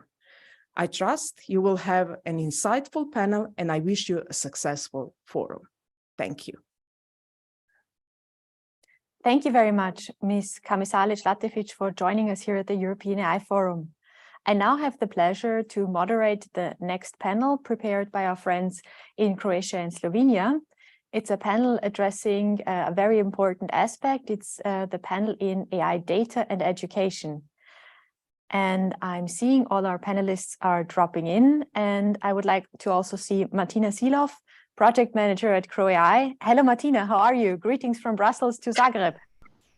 Hello, Jeanette. Thank you so much. I'm really sorry for not being in Brussels right now. I hope you can see me and hear me. All good? Very Great. good. Very good. Amazing. So I'm Martina Silov. I'm the project manager at CroAI, and I would like to welcome you all on the panel about AI education. So as the world becomes increasingly digital and technology plays an ever-growing role in our lives, it's not a surprise that AI is starting to have a significant role in the field of education as well. So the traditional model of education, which often relies on memorization and standardizing testing, it's not longer sufficient. So without the faculty, we spend at least 12 years in the school system, learning things that are often outdated and not applicable to our everyday lives. The skills that are most useful to us are often learned outside of the traditional education system through online resources or practical experience. So how can we improve the education system to better prepare students for the challenges of the modern world? Do we need different kinds of teachers, professors, a different education system, a different approach to schooling even? Or can technology help solve these problems?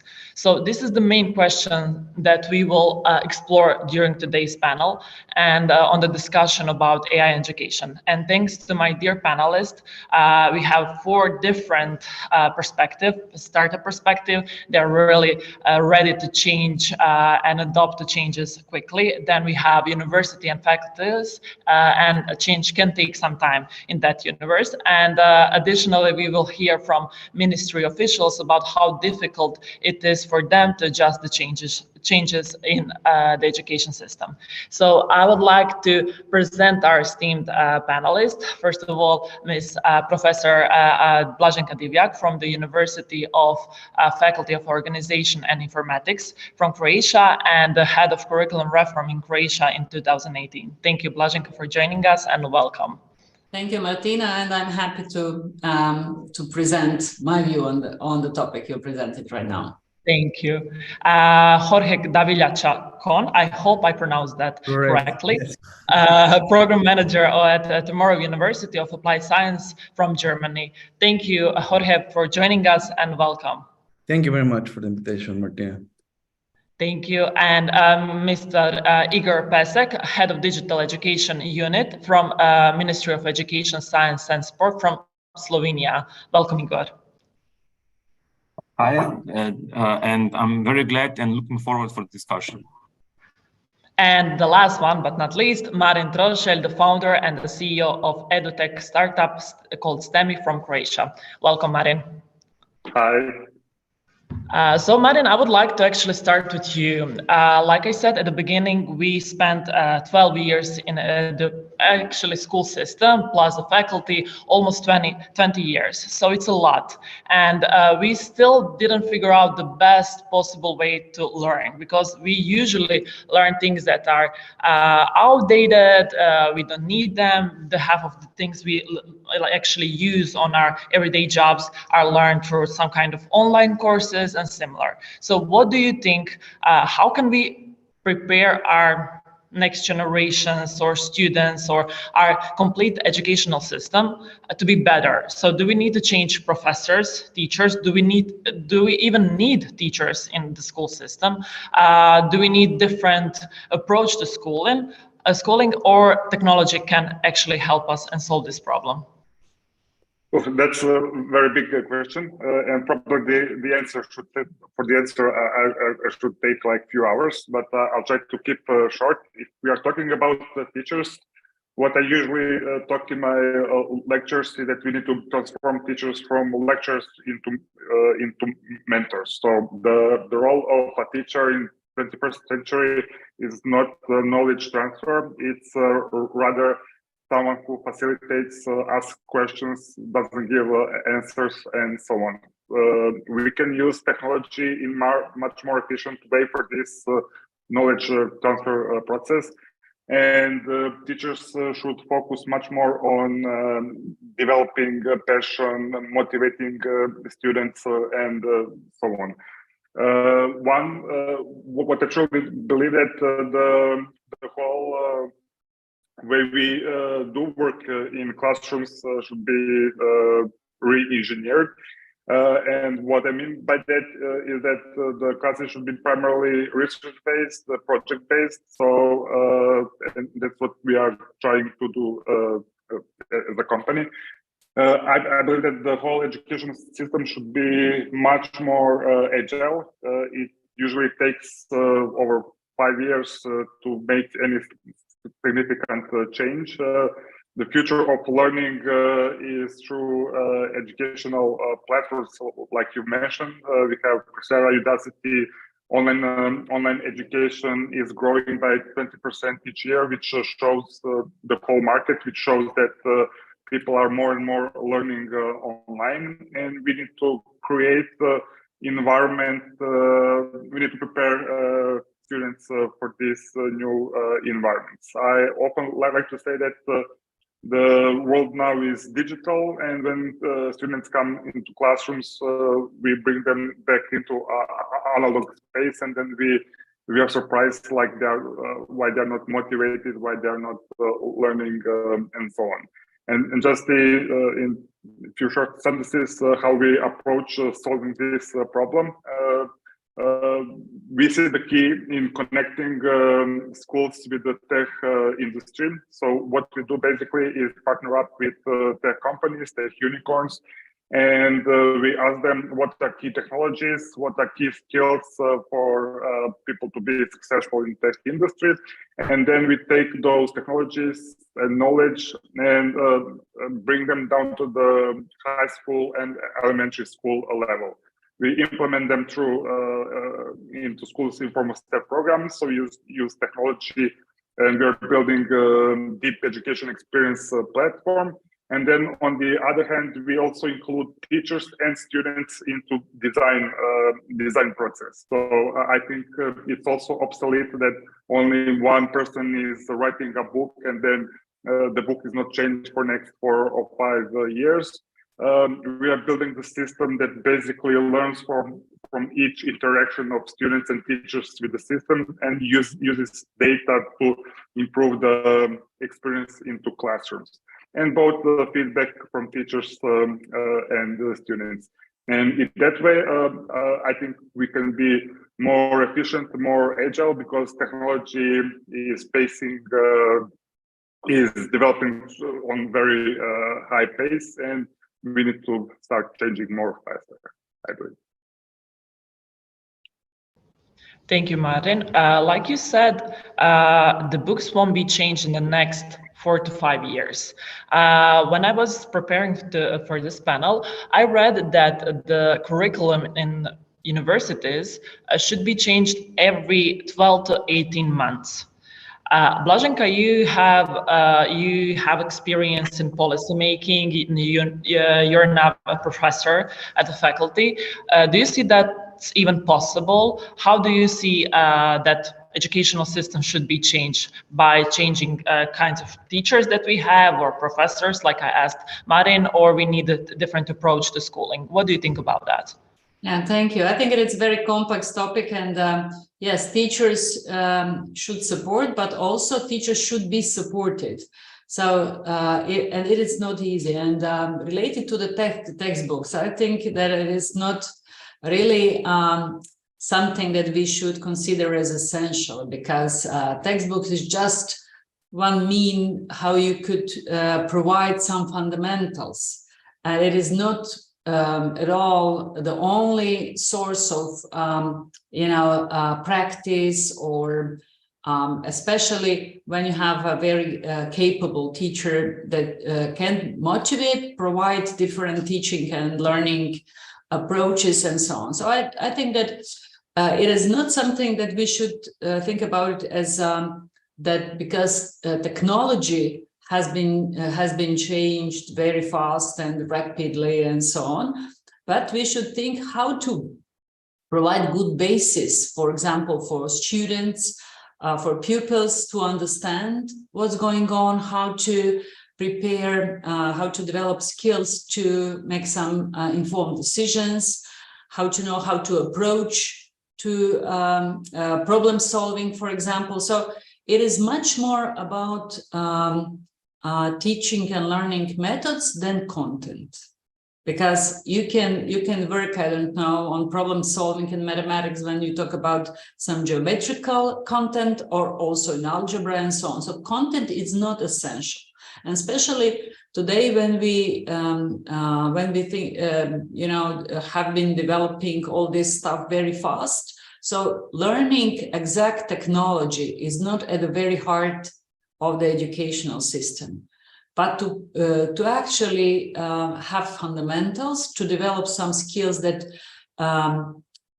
can enable you to understand, to develop further, to learn how to learn. So, and it is quite difficult for teachers to adjust to the new system, because many of us, when we were at the university, we were trained to be teachers in this old school way to to ask for to deliver content and to ask for it. So changing yourself and changing teachers, it is, I would say, the most difficult part of any reform. And so this process of co-creating together with the industry, with parents, working in international groups, and actually sometimes just say, I don't know how it is going to be developed, but let us investigate and research together.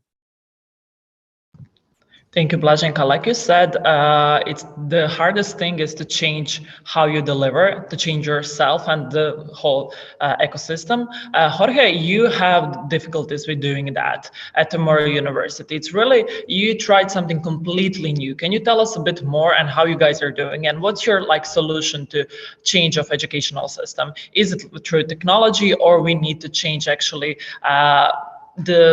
we need actually completely different education system? What do you think?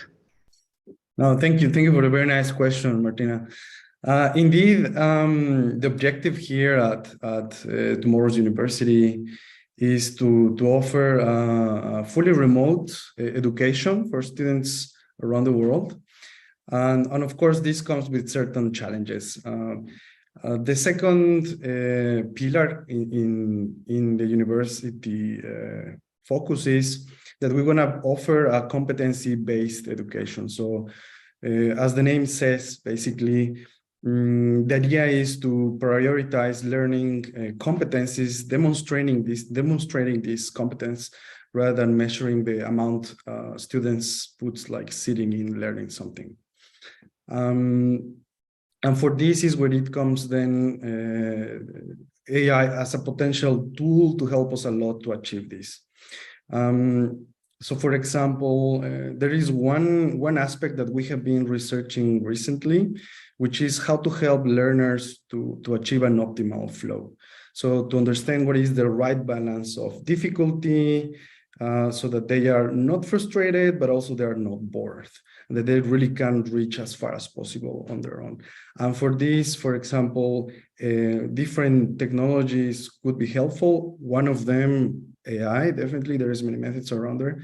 So maybe to make it a little bit more tangible is nothing magical. It's simply like, for example, when you go to an online retailer shop, sometimes you see some suggestions at the bottom that says people purchasing these items, often we're also interested in these other items. So similarly, we could try to understand how to help learners choose the particular learning materials and content that is more suitable for them at every point in this learning path, and in order to optimize their flow. And this comes also in a very nice connection with the points you were discussing a bit before with Marine and Blaženka. So not only books, but it could be all sorts of learning materials, videos, different kind of interactive sessions also with other peers. But the all-encompassing kind of structure behind this could be also some kind of model observing what works best for whom. Thank you, Jorge.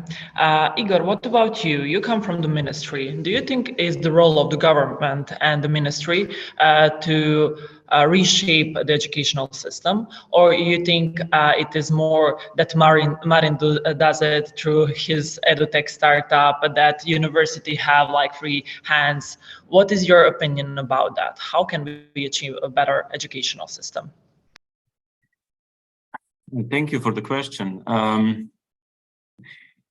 In my opinion, the ministry should or must encourage different aspects of education, in the sense that it should not prohibit such innovative approaches as Marin told, but in the general, when we look at the system, it's important that the parents and also the kids know what to expect. And education is not in my sense, in the systematic way, it's not a field where we play different technologies. So it's very important that when we apply some new technology or new approach, we have to know what is the goal of having this technology or approach inside, what solves this approach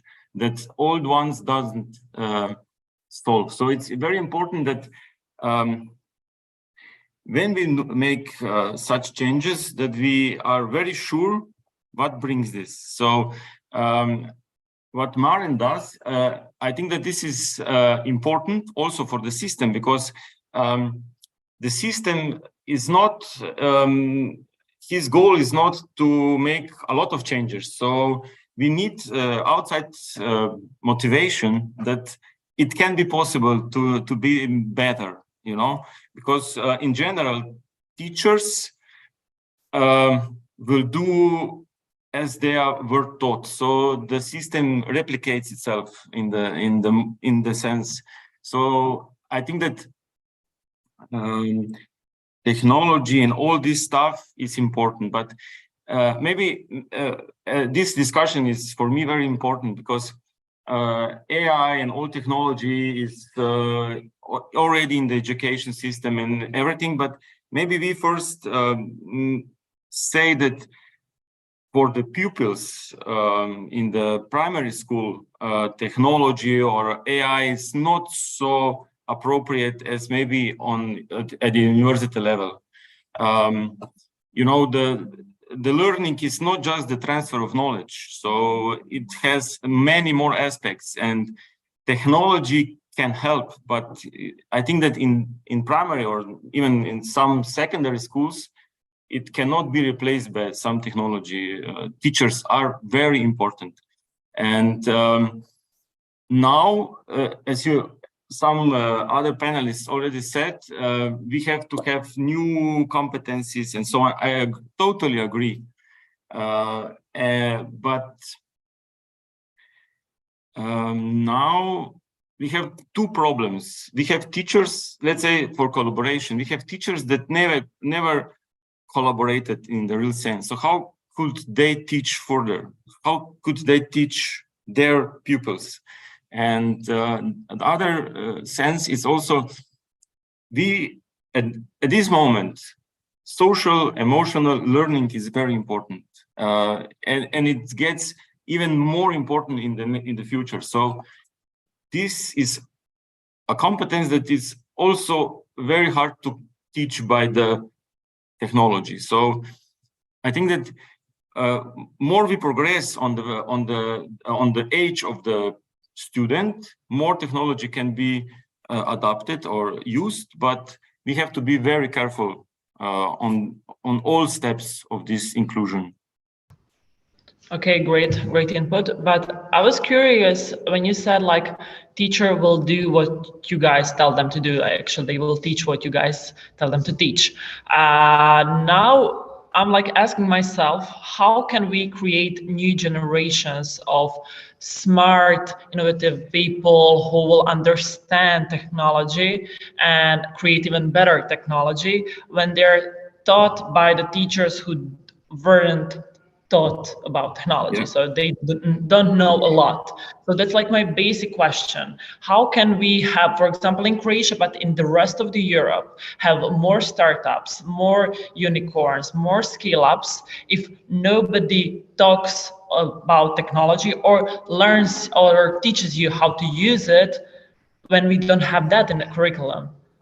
Maren, what you would say about that? Like, what is the solution to that? I know you have one approach, but is there any other? You're muted. Yeah, sorry about that. So teachers are really the key, and technology will never be able to replace human interactions. And the whole idea is how we help teachers to design new learning environments. What we are doing is the big focus of our company is in creating a community.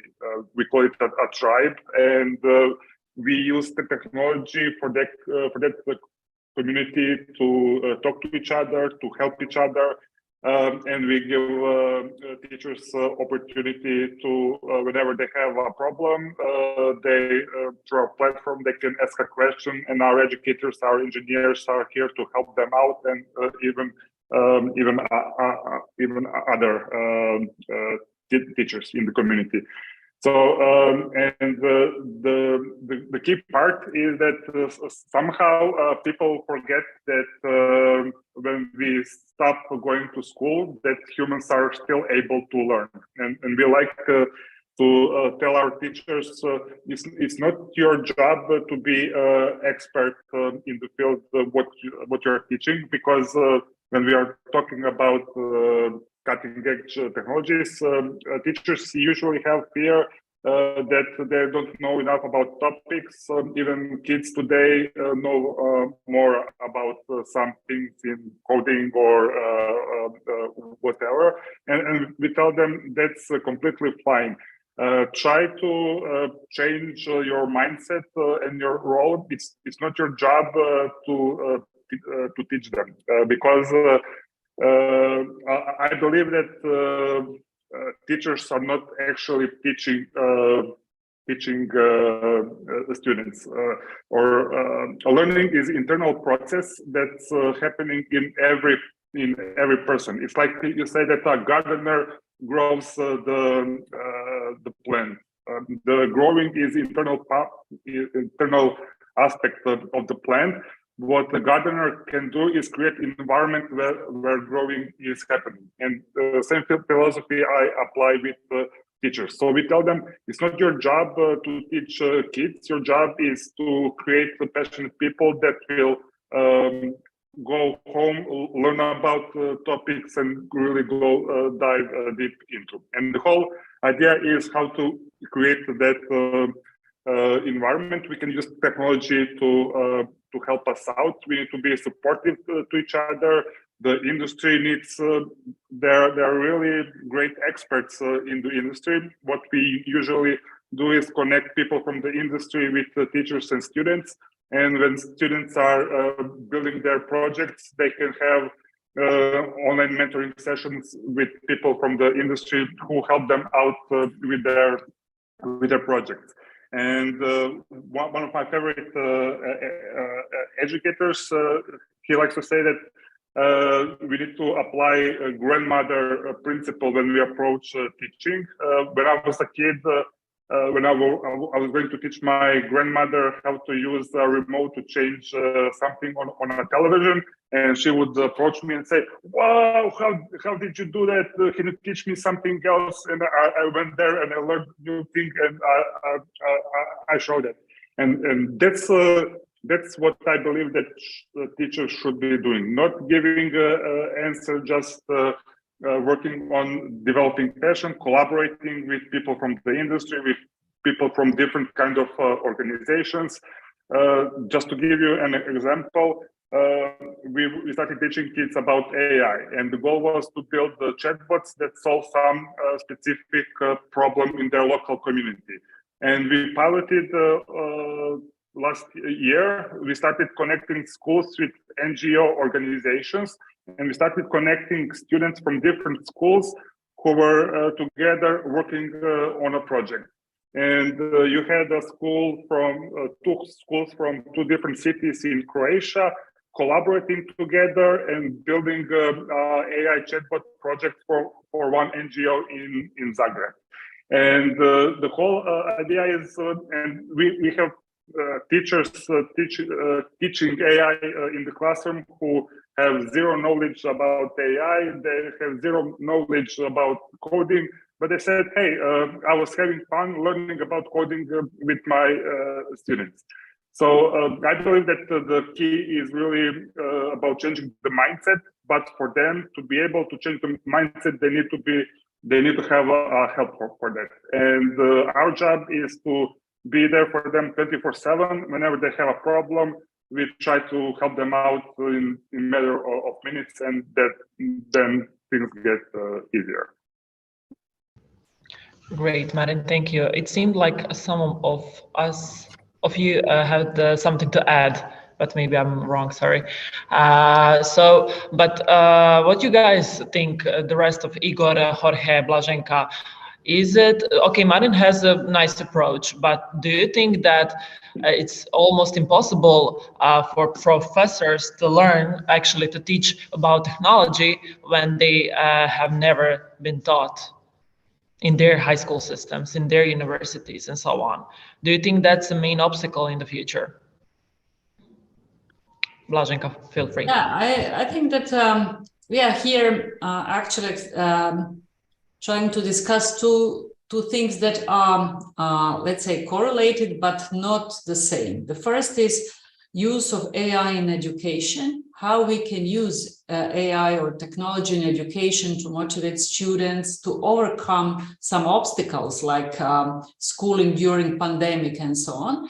And another discussion, which is actually very much related to that, it is how education prepares students of the demands of the future. So these two are related, but actually not the same. So I think that technology is crucial in many aspects of our life. So we should include learning about technology or fundamentals, how to deal with technology into the educational system, but also we should be prepared for different problems that are coming to like pandemic that was very much endangered education. So I think that these are two different stuff. For example, when we talk about using AI and technology in general education, we should really think what Igor said.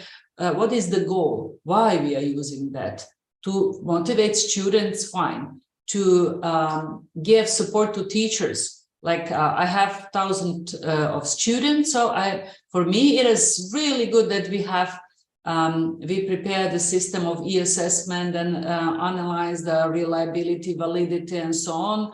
All sorts of stuff that it is quite easy if you use technology, and it is very difficult, demanding, and demand a lot of work and manpower and women power as well to deal with that. That's the first. But in the second, when I think about AI and how we are going to prepare our students, pupils, students to actually live in the world that it is really based on technological solutions all around, then there are, again, two aspects. First, to understand the basics, for example, how deep learning is actually operating, and also where are the risks and concerns. For example, for my students, it's really important to know how neural networks are going to provide some answers, why we need some strong mathematics in that sense, like, I don't know, gradient, negative gradient or something like that. Probably for student that is not IT students is different. But all of them should understand also some ethical issues, like if you have biased algorithm, if you have biased data, what sort of, let's say, basis for solution, or what sorts of answers we get. So these are much more complex than just technology.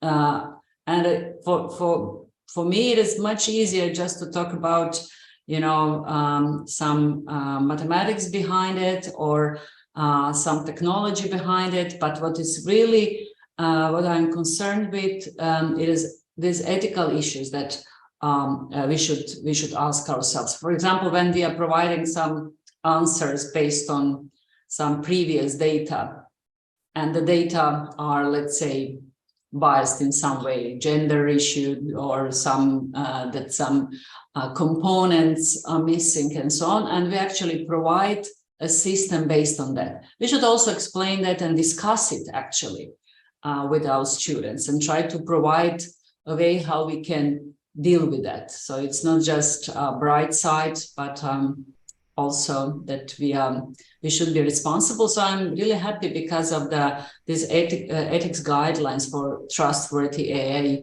provided by the European Commission. Of course, it's not perfect, but it's a kind of a kind of a reference you should look at, and you can ask questions around it. So AI and technology is not something to be avoided, but we should responsibly use it, and because it makes our life easier. It brings a lot of opportunities. For example, we developed a learning design tool for university teachers and teachers in general to use it. It's free online, it's collaborative, so it's fine. But then we should also be aware that there are some limitations and recommendations how to deal with that. Great. I think ethical issues will definitely be a huge topic to discuss. Igor, I saw you unmuted, so I assume that you have something to add. I will tackle the teachers problem that you mentioned earlier. In Europe, or I would say also worldwide, we have a problem of lack of teachers. We don't have enough teachers. We are not in the position that we will say, let's change all the teachers in the sense, fire them and we will take a new ones, and new ones will have this all technological knowledge and they will, so this is not an option. So what is the solution actually? I think that upskilling and helping teachers to understand, and so as Marin earlier said, lifelong learning. So many teachers are not accepting this fact that in now this technological world, lifelong learning is not a choice option, but a must. So I think that teachers are very important. So we need to help them, not to say they are not doing stuff. So, and I will say, like Blaženka said earlier, we need to help teachers, so the technology also helps them that they don't do sometimes also bizarre stuff when they are teaching. So let them focus on the teaching. And now about the maybe also this technology stuff. So when we want to bring technology in the real sense, so not just like, okay, here is the technology, we will use it.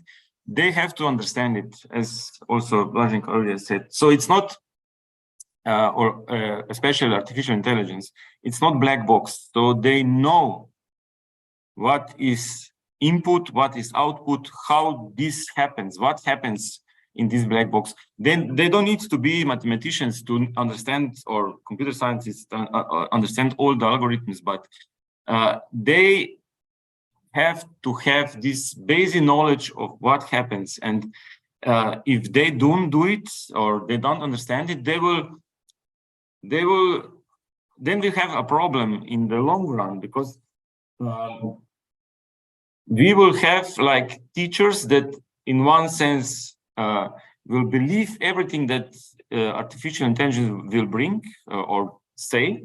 So this is not a good choice. And secondly, they will disregard everything. So we have to have the middle path. So we have to encourage teachers and also, as I said, help them in this modern world. So it's, I think that this is crucial. And also we have to somehow bring respect that teachers are very important. I think that COVID showed this, especially for parents when they had children few months home teaching also, you know, so we have no chance to also make this change. Thank you, Igor. But you mentioned lifelong learning. I think that students, after finishing this educational system, are not aware that life is changing that fast and that you have to continue to learn every day. Jorge, you're doing a lot regarding that topic. How tomorrow university is solving that problem? How you face it? Well, that's a very good question as well. I mean, maybe firstly, I would like to say that it is wonderful to see that there is a very nice consensus among all of us in the point that before using AI, it's definitely necessary to understand when it's actually necessary to use it. And once we define in which cases it makes actually sense to use it, that is then important to understand how to use it effectively, safely, and responsibly. But then now coming to this topic of how to provide this education by upscaling the current workforce on the educational side, and even going a bit further, in addition to all this upscaling, it is also possible to think in some groups of learners, not all, but potentially mostly on higher education levels. It can even be possible to think of models where learners help each other to learn in parallel. So in this case, similarly to the case of teachers helping students to learn a new topic where even the teachers themselves are not experts or they are learning at the same moment, it is also possible to think that learners themselves collaborate, to grow together. And this also comes in a very nice way to the topic of lifelong learning, because then is when we will start thinking about changes in which legislation and so on can help new learning paradigms. So for example, rather than thinking of kind of box degrees that are accredited by governmental institutions, ministries of education and so on, we could potentially start thinking of more fluid ways of certifying competencies in people that are continuously evolving, during the whole span of our lives. And for example, in our case, we have found some interesting challenges that are here, all the way from the entrance examination, the requirements to say whether someone is really allowed to participate into a degree or not, is still considering different measures that potentially are not relevant for the competencies we are interested in educating people now. Furthermore, at the moment of closing these packages of education, they tend to have a very constrained boundary. So once you have a program certified, for example, everything that you put in there has to be tightly connected to initially predefined components, topics, and so on. What would be wonderful as a future vision there could be to have more open learning paths where learners decide exactly which topics they want to learn when. If we could even then abstract ourselves from these paths and understand more or less different learners require this sequence of learning topics when they were in a similar situation. How can we start recommending them better paths or solutions? And also evolving as a world, like there's always new challenges, new technologies, and having this freedom then, of course, would be wonderful when we start collaborating more with people on all these different backgrounds. Thank you, Jorge. I believe we can all talk for hours about this topic, but now I saw the time. So I would like to wrap it up with the last question. And it's the question, how you see the future and how you see your role in the future educational system and the changes in it. So Blaženka, you can start. Yeah, thank you. I think it is. I think the crucial part we have as a teachers or educators, officially or unofficially, is to actually demonstrate with AI or without that learning is fun. Okay, if we accept that learning is fun, it's not just obligation at school or after school and so on, but that also this it is very. I'm very positive about.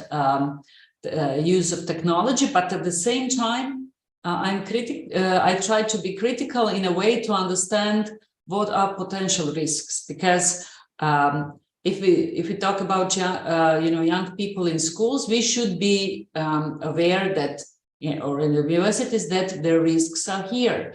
And it is not just AI risks in education, but AI usage risk in society as well.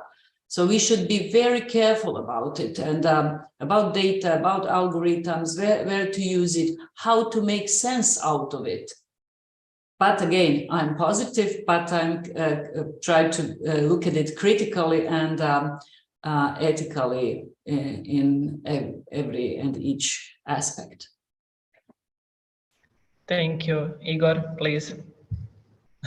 I will upgrade Blaženka's starting sentence. So I think that learning is, for me, also hard work, but when it's fun, it's also easy.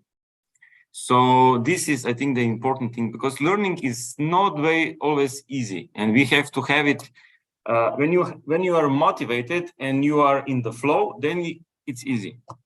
And I think that this is the I would say the point where we need to go with the system. And regarding the system, I think that in the long run, the system is very obsessed with very boxing everything, as Jorge said earlier.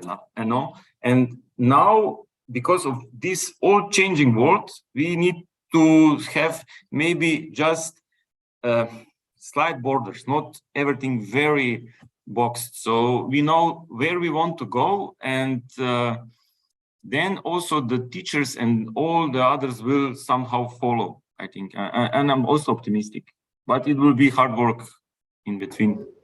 Absolutely agree. Maren, please.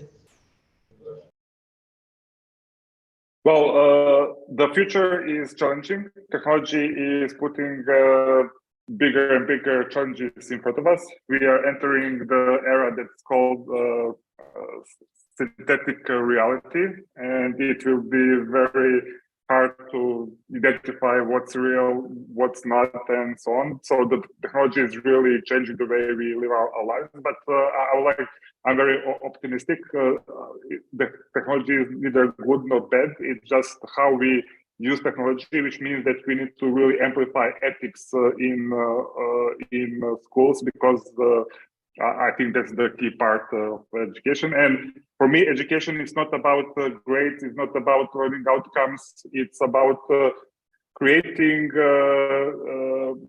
moments that kids will remember for the rest of their lives, moments that are fun, moments that are challenging, and those moments create a very big story. And that's my philosophy, how I approach education.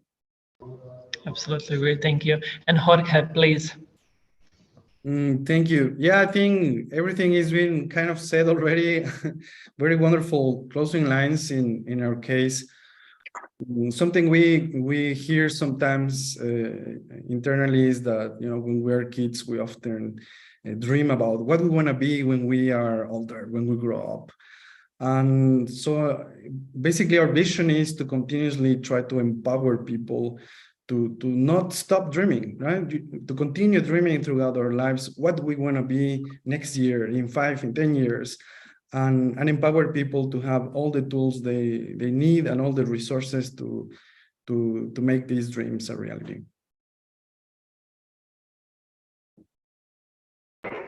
Great, thank you so much. It's been a real pleasure to host you here. Thank you for joining the 6th edition of EU AI Forum. And now I will leave it to Jeanette. Jeanette, can you hear me? Yes, perfect. So thank you very much to all the panelists for this inspiring panel on AI, data, and education. And thank you very much to you, Martina. It was a pleasure to have you here. I now have the great honor of moderating another video statement we have received from Blagoves Kirillov, Deputy Minister of the Ministry of Electronic Government of Bulgaria. I'm extremely honored to be, albeit remotely, part of the wonderful initiative of the European AI Forum. In today's challenging days, the European family is once again showing its unity, but it is of the utmost importance that we are also ready for the challenges that will be presented to us tomorrow. And the future in the form of artificial intelligence is already here. It's in the educational and the health system, our social life, and the field of transport infrastructure. The examples are many, and surely their number will continue to grow. And with that come challenges. We face them every day. Challenges to our security, protecting our data, protecting our identity, protecting users both online and offline, and more. Therefore, it is critical to understand that there is no magic stick to find a solution to those challenges mentioned previously.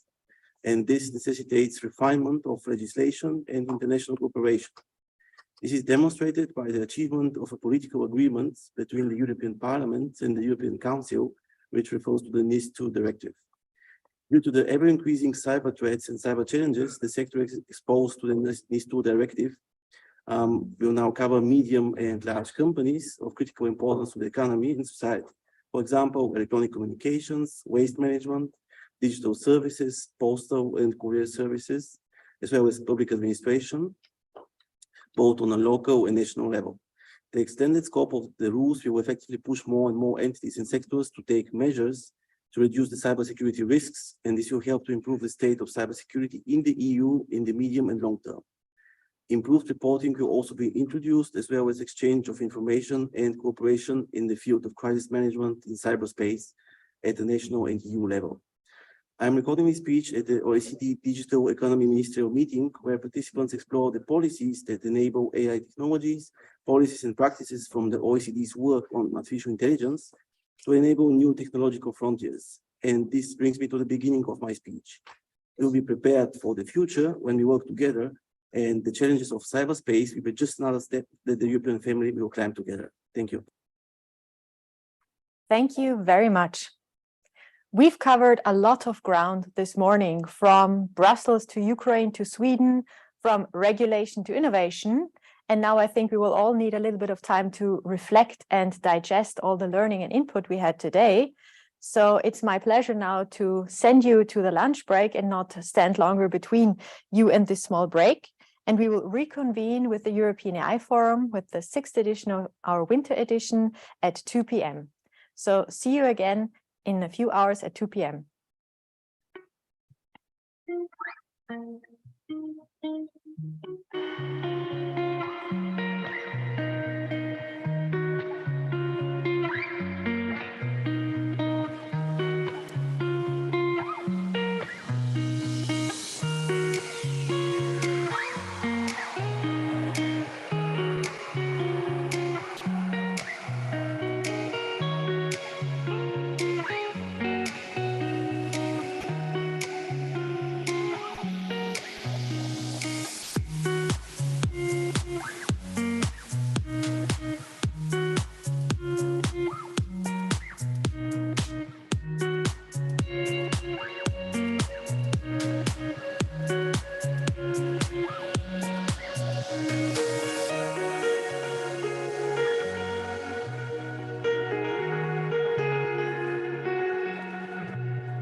And welcome back to the 6th edition of the European AI Forum. We are very glad that you are still with us, and we really appreciate you all being there. And also a big thank to all our discussion partners from Ukraine, Sweden. A big shout out to Martina Silov from Croatia and to Piotr from Digital Poland for their really engaging panels that they have. Also our friends Till and from appliedAI that who gave us the overview over the pan-European survey that we did, and also of course to Philipp who did a very intense deep dive, the deepest dive I already had about the EU liability law. And so we start now to our second phase of the 6th edition of the European AI Forum, and it will kick off by our Austrian friends, and to that I give to you, Jeanette. Thank you, Daniel, and also a warm welcome from my side, and nice that you tuned in again. So in the morning, we covered regulation, innovation, and education, and now we're moving on to the economics of AI. And therefore, we have a very high esteemed panel waiting in the room, moderated by Monica Köppl-Turyna. Monica, are you already in the room? Can you hear us? Yes, I can hear you. Thank you. Thank you for having me. So this panel will be about economic effects of AI, which are profound. And the idea of the panel would be to combine academic research with people from practice and from the policy making. So we will have two speakers from the academic research, Professor Jens Südekum, who will give us a pre-recorded statement. He was unfortunately not able to join us live. And Professor Pierre-Alexandre, who is here in the room and who is one of the most renowned experts on AI, economics of AI at Utrecht University. Then we'll have Mr. Werner Stenk, who is a cabinet expert for digitization at the cabinet of Vice President Vestager. And we will have Mr. Misław Walenica, who is from the practitioner side of AI, an expert on AI with a lot of experience, CEO of Mindsmiths, which is a Croatian startup. So I would start by having us listen to this short 10-minute pre-recorded statement by Jens Südekum, who did some research on economic effects and in particular labor market effects of automation. And he will give us an overview of his research, which will be a nice intro to our discussion later on economic effects. So please give us the pre-recorded statement by Jens. So welcome, everyone. This is Jens Südekum from Düsseldorf University. I welcome all the participants at the European AI Forum, and I'm very sorry that I cannot join this exciting conference today. Unfortunately, I have other meetings happening just right now, but I'm glad that I have the possibility to deliver a short address to you and just a few remarks on the labor market effects of AI, maybe to get the panel discussion started. And as you probably know, in recent years, there has been lots and lots of research on the labor market effects of new technologies, basically following that story that as we move along with new technologies being developed and applied in business, that eventually human labor becomes increasingly superfluous and is substituted until eventually, essentially, no human work, no human labor is needed anymore, because essentially everything will be done by technology. And of course, this story, this big story that dates back centuries, actually the first time that I came across the story and the earliest reference to the story, essentially arguing that new technologies will cause mass unemployment, actually dates back to Aristotle in the 3rd century BC. Well, it hasn't really been true. And as we move along the centuries, basically we never experienced such technologically caused mass unemployment or anything like that. Quite the opposite. New technologies were developed, new technologies were applied, and productivity increased, and real living standards increased, essentially because there was, of course, substitution of formerly human tasks by new technologies. But new technologies all the time also created new jobs, new possibilities for workers, for human labor that were complementary to the new technologies. And we never really experienced a secular decline in labor demand or anything like that. And of course, as we move along through history, there was always this argument saying, okay, it hasn't happened in the past, but this time is different. This time it will happen with AI, or more generally speaking, with new digital technologies, that they have certain new features that were not really part of former new technologies in the past. And this time, essentially, this old story will eventually become true. Now, I think the current research pays a lot of attention to robots, and I've contributed to that literature as well. Maybe the first paper, a very well-known paper on the labor market effects of robots, is from Darren Acemoglu and Pasquale Restrepo for the US. There has been some earlier research by Guy Michaels and co-authors. I think they deserve the credit for basically having come up with this robot data set, which essentially covers many, many advanced countries and investigating essentially the labor market effects of robots. And as I said, me and my co-authors, Wolfgang Daut and Sebastian Findeisen, we contributed to that literature, investigating the labor market impact of robots in the German labor market in Germany. And that's an interesting laboratory because Germany is highly robotized, German manufacturing, much more than in the US. I think in terms of robots per capita, only Singapore and Japan are ahead of Germany. So it's kind of interesting to study what happens to manufacturing jobs in a country such as Germany, where you have lots of them, lots of manufacturing jobs that could be replaced by robots, and lots of robots actually implemented and working in practice. And well, again, we did not really find a decrease in labor demand, an overall decrease in labor demand from increasing robotization. We did find substitution of human tasks in manual production, but at the same time, the creation of new jobs, new possibilities within manufacturing and outside manufacturing that were essentially offsetting the job losses, so that the aggregate effect was close to zero. And even more so, I think, even more importantly, we did not find at the individual worker level any disruptive unemployment experiences of incumbent manufacturing workers. So it's not that they were being fired or losing their job, quite the opposite. What we did find that within German manufacturing, those workers being exposed to robots and essentially losing their former occupations or tasks, that they were actually kept at the firm, at the workplace, and there was a lot of retraining, reskilling, actually upskilling, and workers moving to entirely different tasks, entirely different jobs, typically better and better paid jobs, so that ultimately they ended up earning more in more robotized environments and workplaces. So it's quite a good story. Actually, the overall flavor is maybe even better than what Ajemoglu found for the US. And currently there's lots of research looking at robots in different countries. I've seen papers on China, on France, you name any country, there's probably a paper out there or currently under construction investigating the labor market effects of robots. Now, you are not a robot conference, but the European AI conference.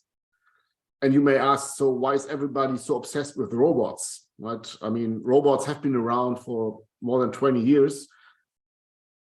They are not really a cutting edge technology anymore, right? They're widely applied in practice. So why is everybody worrying about robots? And when you hear these stories that new technologies take over jobs and make people unemployed, very often that story is framed in terms of robots. So the robots are coming and the robots will all make us unemployed and so forth.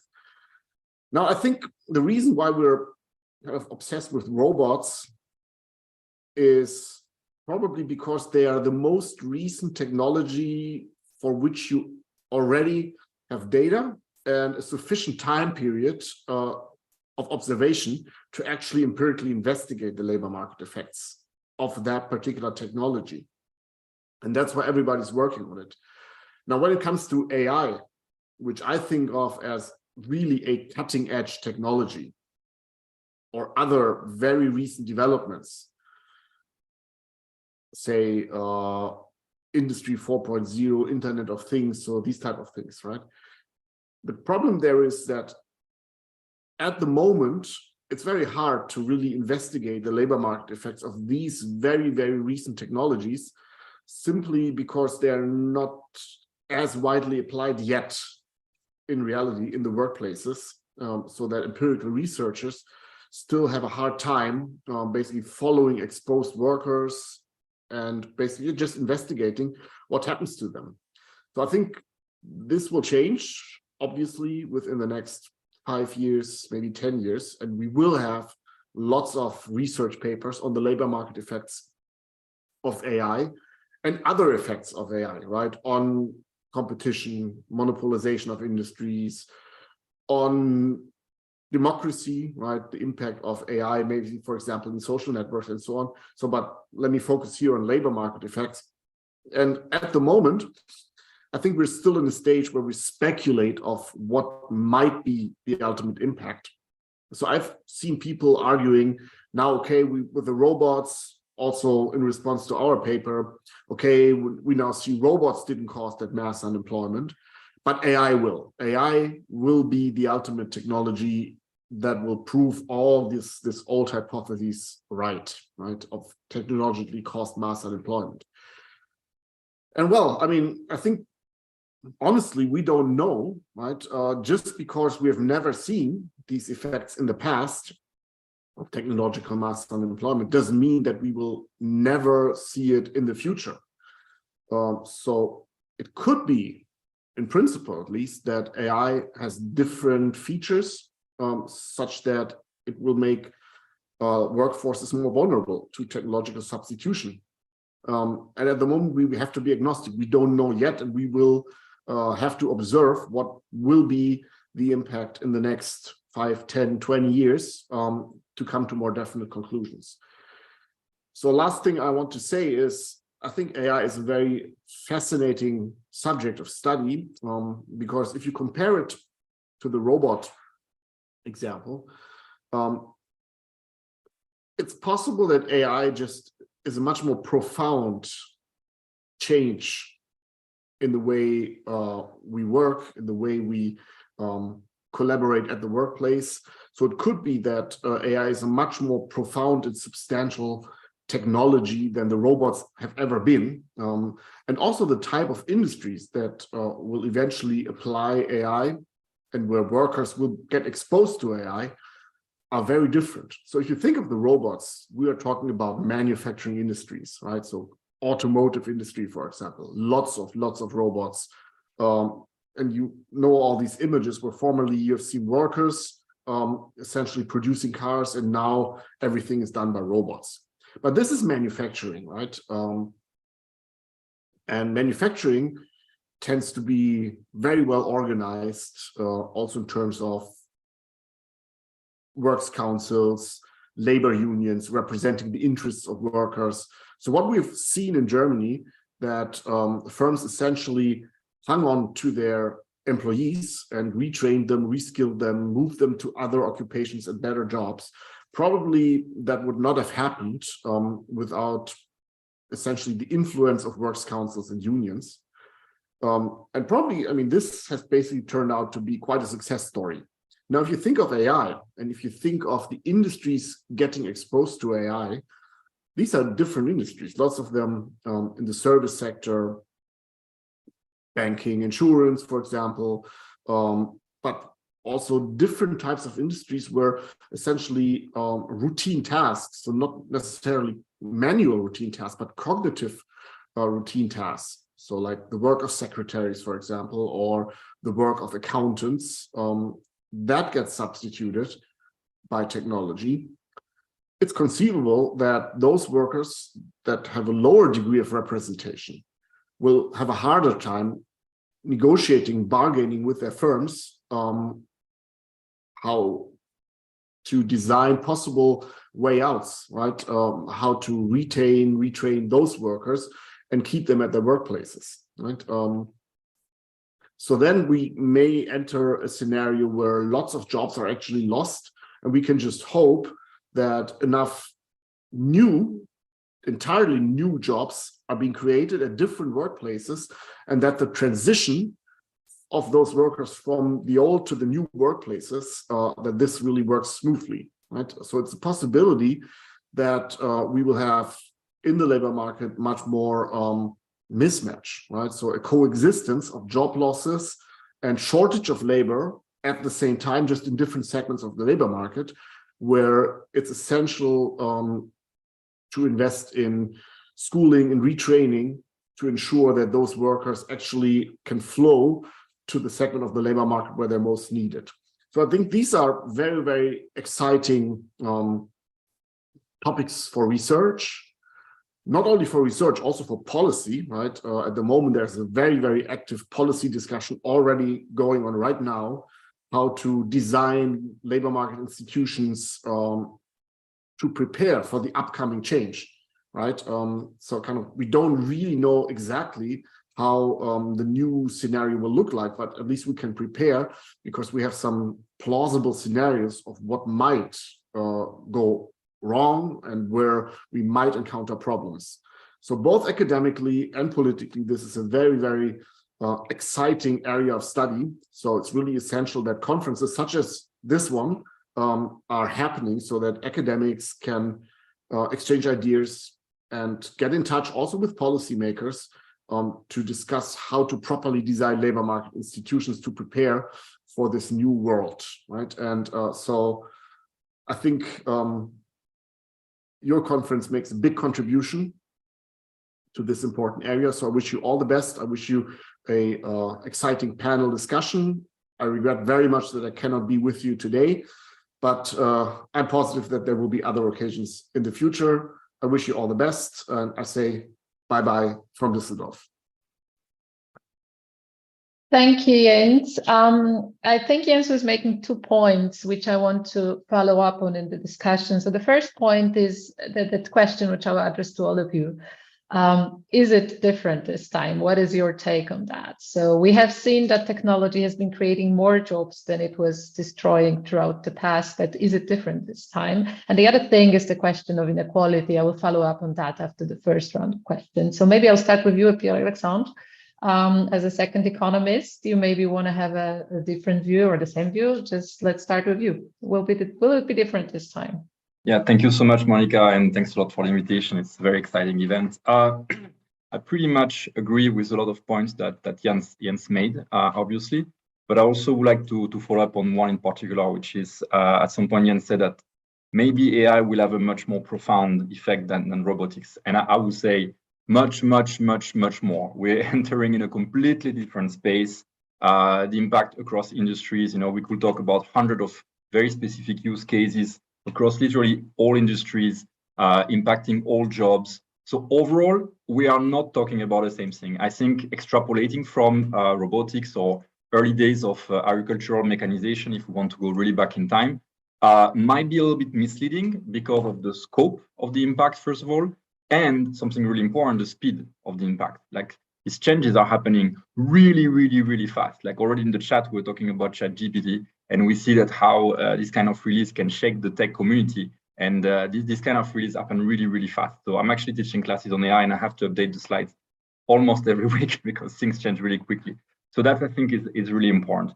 Now, in terms of the more specific question that you ask, meaning like, is this time going to be different?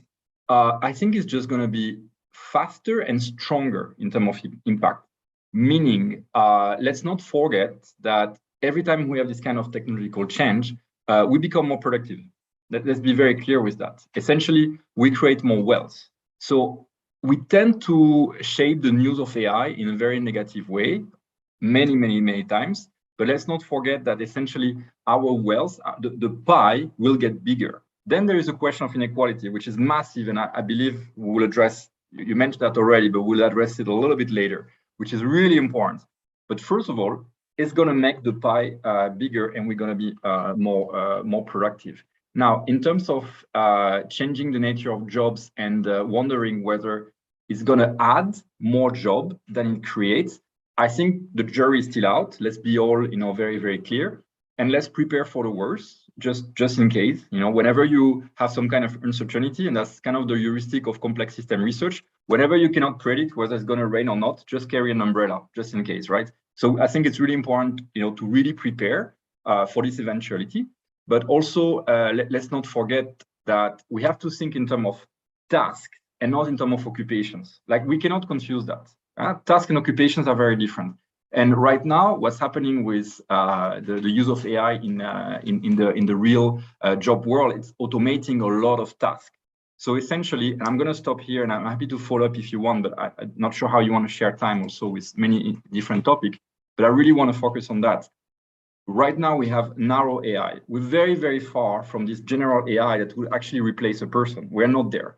We're in like narrow AI. So there are some specific tasks that we can essentially train an AI to do better than humans, but task again, right?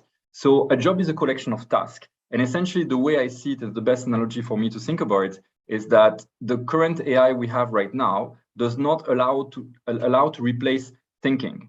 If anything, these are very fast and accurate prediction machines, but there is no intelligence in the really original sense of intelligence, which is intelligere in Latin, which means, essentially understand. The best AI in the world does not understand. It associates, and you have to train, and you get like input-output kind of answers, but you don't understand. So this is not in the realm of like thinking. So the best way to think about AI is having a deployment of a lot of assistants. So when I do coding now, coding is a lot of thinking before you actually code. And the AI allows you to find answers and basically, go into like some specific details, but it's basically an assistant. So that's the way I would like to think about it. Yeah, I think I agree. I mean, the papers I read on that, they all specify the fact that it's not about occupations, about tasks. Let's maybe follow up on that. But I want to ask Ben, I think, because there was kind of a bolt in the direction of the policymakers. So are we preparing for the worst? What are we doing? What should we be doing? Or do you share those fears? Is the European Commission, what is our plan, given the fact that we don't even yet have any empirical evidence because of the pace of the changes, and yet we have to prepare for profound changes? So what is your take on that? First of all, well, hello, everybody. Second of all, I wouldn't start with the fear, but I would certainly agree with the magnitude of the issue at stake. Yeah, is it different this time? I would agree with Pierre-Alex that this AI is bigger than robotics, and I would go beyond Pierre-Alex in saying that the digital transformation goes beyond AI. And this is what we are addressing politically, if you want, at the European level. And that my boss, Executive Vice President Vestager, her job is to make Europe fit for the digital age.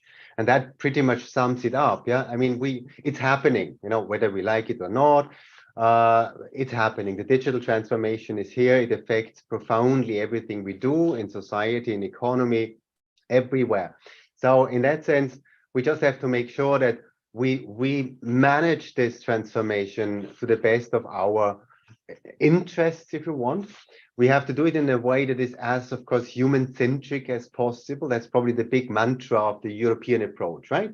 Digital transformation, yes, let's make the best of it. Let's make sure it serves people rather than people serving technology. We want technology to serve people. Yes, it has to be inclusive. COVID has, of course, shown this, since COVID accelerated everything in terms of transformation, it's also clear that if you are left behind, that's even worse today than it may have been 3 years ago, three years back, whether left behind as a company, left behind as a citizen, as a pupil, as a whoever, as a worker. But what we are doing really is trying to make Europe fit for this. We are trying to invest in the technologies in plural, to be sure, since it's happening everywhere on the globe, right? Americans, the Chinese, all the others are very active in this space. If we're just to lean back and say, oh, I'm not sure we like this and there's downsides and so on, the world economy is pushing forward. They're doing that stuff, right? This is where international competitiveness is defined and will be defined in the years to come. The data economy, database technologies and business models and so on. So we need to be there. We invest in technology, but we also invest heavily in skills. So that's obvious. And that's part of the inclusion part. It's part of the human-centric part. Next year, I think, is the year of European Year of Skills, and for a good reason. Everybody, all member states, all heads of state and government have realized that is where we must catch up first and foremost. I could go on forever, but I just probably to put that into the broader political context. Thank you.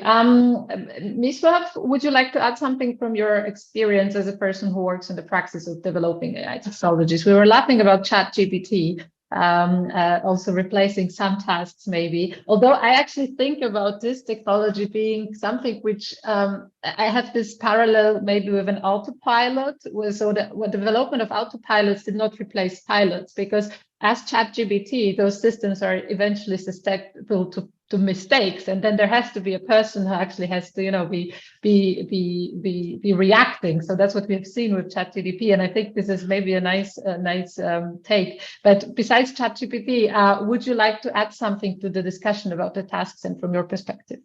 Yeah, of course. So I would say that I always find like these panels like very depressing, like when we start with these questions, because I think like 15 years ago it would be okay to say like, oh, will someone replace us, what the hell, and so on. It sounds to me a lot like if we would like 30 years ago discuss, oh, do you think that internet is just like a hype, or it will actually change the world? Will people use it? How it will use it, and so on. And then 20 years ago, we are still debating, oh, is the internet changing the world? How can we actually support people in actually building something on the internet, and so on, and so on. And I think that for us in Europe, like we really need to change our mentality and approach to it, because we are like most of the time, we're just consumers of this technology. We're just observers. We're like looking what's going on. We're constantly discussing how it will affect our lives and so on. And we are not like living it. And I think, like, for example, me as an entrepreneur, I'm for the last like 18 years professionally in this field of AI, and the last 13 years as an entrepreneur. For me, first step is build a prototype, test it in Europe or test it in Croatia, because that's where I live. The second step is go to US, because things there happen really fast.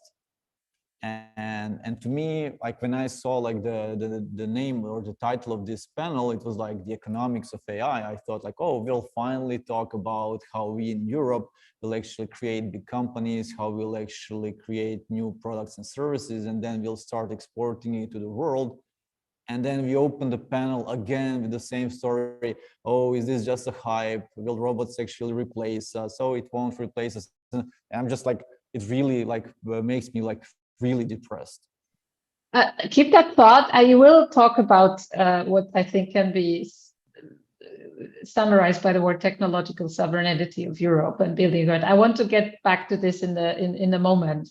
I want to talk about the second point about inequalities. I don't think we have to be depressed. I think all of us agree is that the technology will work for the best of us. It's just one issue that people are actually worrying about in the research in economic effects is the question of inequality, because we have those two processes which we have been observing regarding automation of tasks. Is one is the job polarization, so replacing middle skilled jobs, and a lot of need to upskill people. So there needs to be this kind of transition. And the second thing is the skill bias technological change, what we call.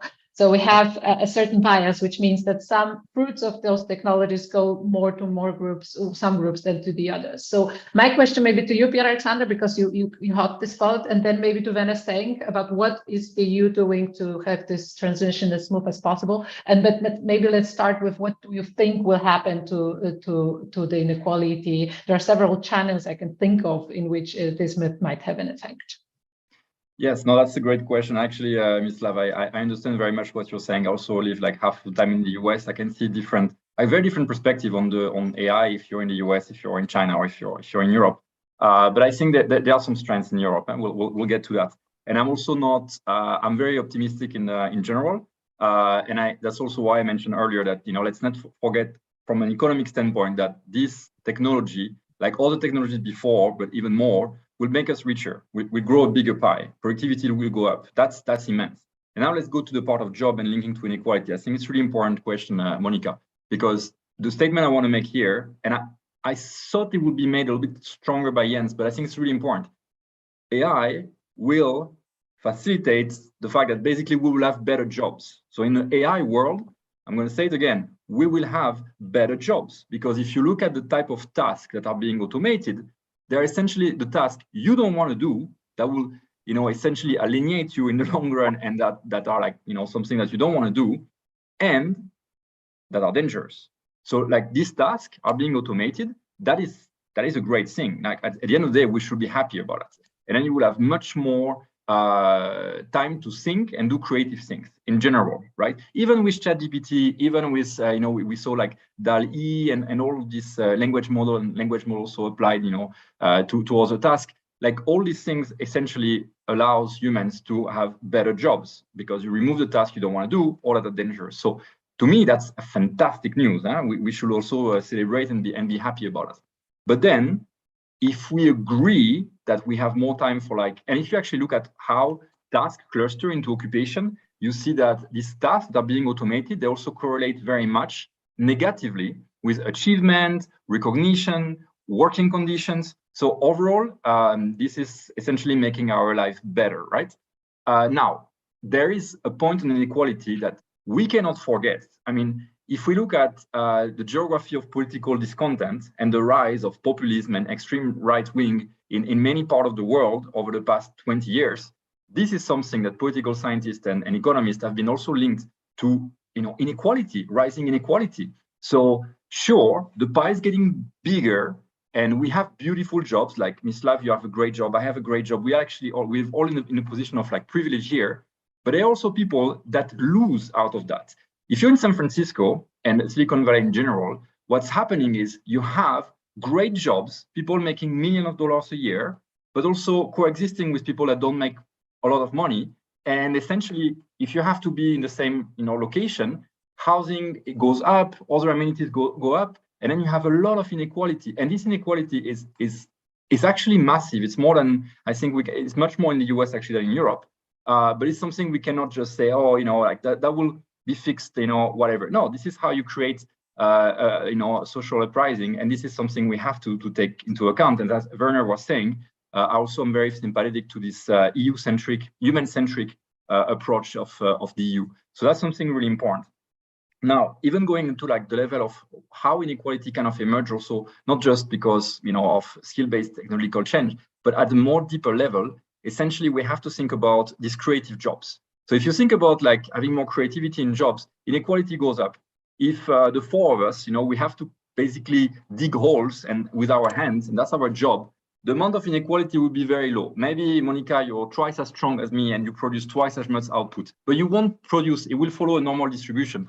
you won't produce 1,000,000 times, you won't dig 1,000,000 times faster than me or 1,000 times. The problem with creative jobs and creative output, it's a very much winner takes all kind of world. Think about Harry Potter and J.K. Rowling. There's not, in the writing industry, you don't have everyone that sells the same amount of books. You have books, you have a massive power law. And essentially what you see when we move to this world of more creative thinking and the creation of software, think about Bill Gates, think about the Elon Musk of the world, think about all these type of occupation. In a way, they're very skewed. It's winner takes all. A few get it all, and then most of us don't have anything. If you think in terms of companies, it's the same. If you think about the AI giant of the world, we have basically in the US, Google, Microsoft, maybe IBM, Facebook, Amazon, and then in China we have Tencent, Alibaba, Baidu. That's it. In the entire world, that's it. And the reason why we have this bipolar world can be also explained. And then we don't have anything else. Why? Because we have this massive feedback loop in the AI world, which is if you have an initial comparative advantage, for whatever reason, it can actually be luck. You kickstart a loop where you somehow get a little bit more, more users, you have more data, better predictions, and then you iterate this wheel, 1,000 times, 100,000 times, and you end up with a gap that essentially, like right now, there is not a single EU company that can compete in the AI space at scale, right? That's a massive issue. But we have to understand that more than any other technology, this is a feature of the digital world because transportation costs are low, so essentially you can compete everywhere, but also production tend to concentrate more into complex technologies. So it's a feature of our AI world and our digital world, which is winner takes all. So great things, better jobs, more wealth, but also massive inequality. And we have to do something about it. I think Pierre-Alexandre has a very good point, which is also my idea is that it goes beyond the labor market effects, because it's what we know from macroeconomic theory is that with the case of AI, we'll have massive economies of scale, which we didn't have in the previous because of non-rivalry of digital technologies. We will have some very much disruption here, and I agree with you that the power will be much stronger. So what will the EU will be doing? So maybe you want to answer on that shortly, and then I would go to Werner Senk, who might give us maybe a little bit of a policy answers to this issue from the EU. Yeah, I just want to add, like I like Pierre what you said, but I think winners really create and write rules. And basically, we all consume like what Facebook, Amazon, Google, and others are actually producing, and we can actually fight it, but in the end, we cannot prevent it. And for me, it's all about what are we doing right now, so not to miss this like revolution that AI is bringing in the next like 10, 15 years. Because the last 30 years, we were actually sitting and observing. And now we are again, from my point of view, I would just say we are again sitting and observing. And it's less about do we have access to the data, it's more about do we have the right incentive structure. So are we incentivizing the top people to actually build companies in EU? Are we giving them like some kind of unfair advantage so that they won't leave? Because if you have like talent that's actually going abroad, and if this talent actually knows that people in Israel, people in China, people in US have actually better working conditions than they have in EU, then basically we're already lost. And then we can talk about the data, we can talk about diversity of languages and all the other things that we have here, but if we don't have the right incentive structure, we'll just be observers. I think that's the time I'm asking Werner. Thanks. So we said we have this issue, we have the winner take it all, and do we need more antitrust? Do we need taxation instruments to deal with that? What is your take? And maybe also respond to what Mislav was saying. Is the European Union policy maybe not catching up with the developments quickly enough, or what would be your answer to this critique by Mislav? Well, I think I can bring some optimism to Mislav today, I hope, because I fully agree with your assessment about the last few years, about the last 10 years, if you want. Yeah? And we keep saying and admitting that as Europe, we probably have been too passive, in this first wave of digitization and the consumer-facing platforms, and we watch the government and others grow based on our personal data and what have you. And it's not a European ambition now either just to complain or try to copy what the Americans have been doing.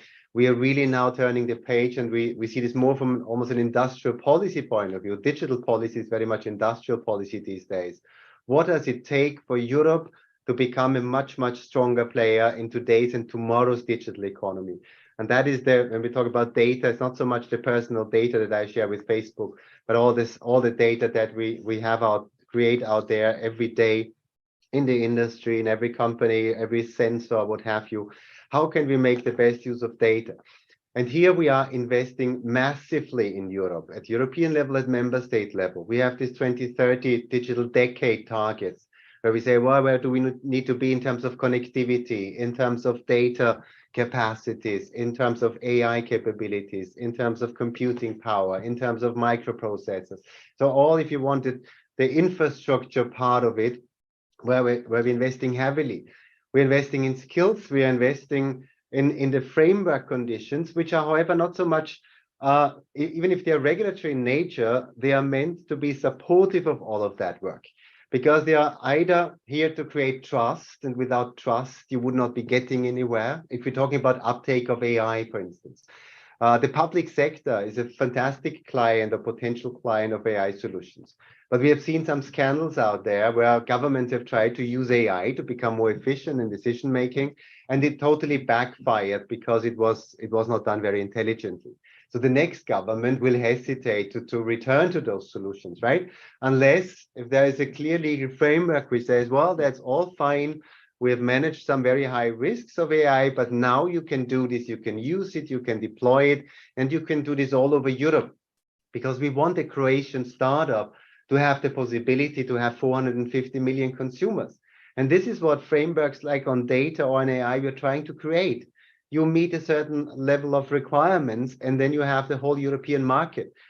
So I think we're focusing much more on the opportunities than on the risks, to be quite honest. We're trying to manage the most severe risks, but we are trying to build on the opportunities. Just one last comment on this. It's not just only labor markets, it's of course all the whole markets, the whole economy, but it's even more than that. If we want to promote AI in Europe, that is not only to be more competitive as a continent, it is also to reap the benefits from a societal point of view. What about the Green Deal? We want to make Europe greener, but that's not going to happen without digital technologies. How can we have more efficient energy grids and buildings and mobility systems and production with less waste and what have you, if we don't use data and AI? How are we going to improve our health systems? All the research that we did through COVID to anticipate the next pandemic, come up with better cures, and so on and so forth. So we also see a lot of societal benefits, but we just need to be sure that we are ready to exploit them. Okay, well, let's be a bit more optimistic then. I have, because we have only 5 minutes left, I want to ask the last question maybe.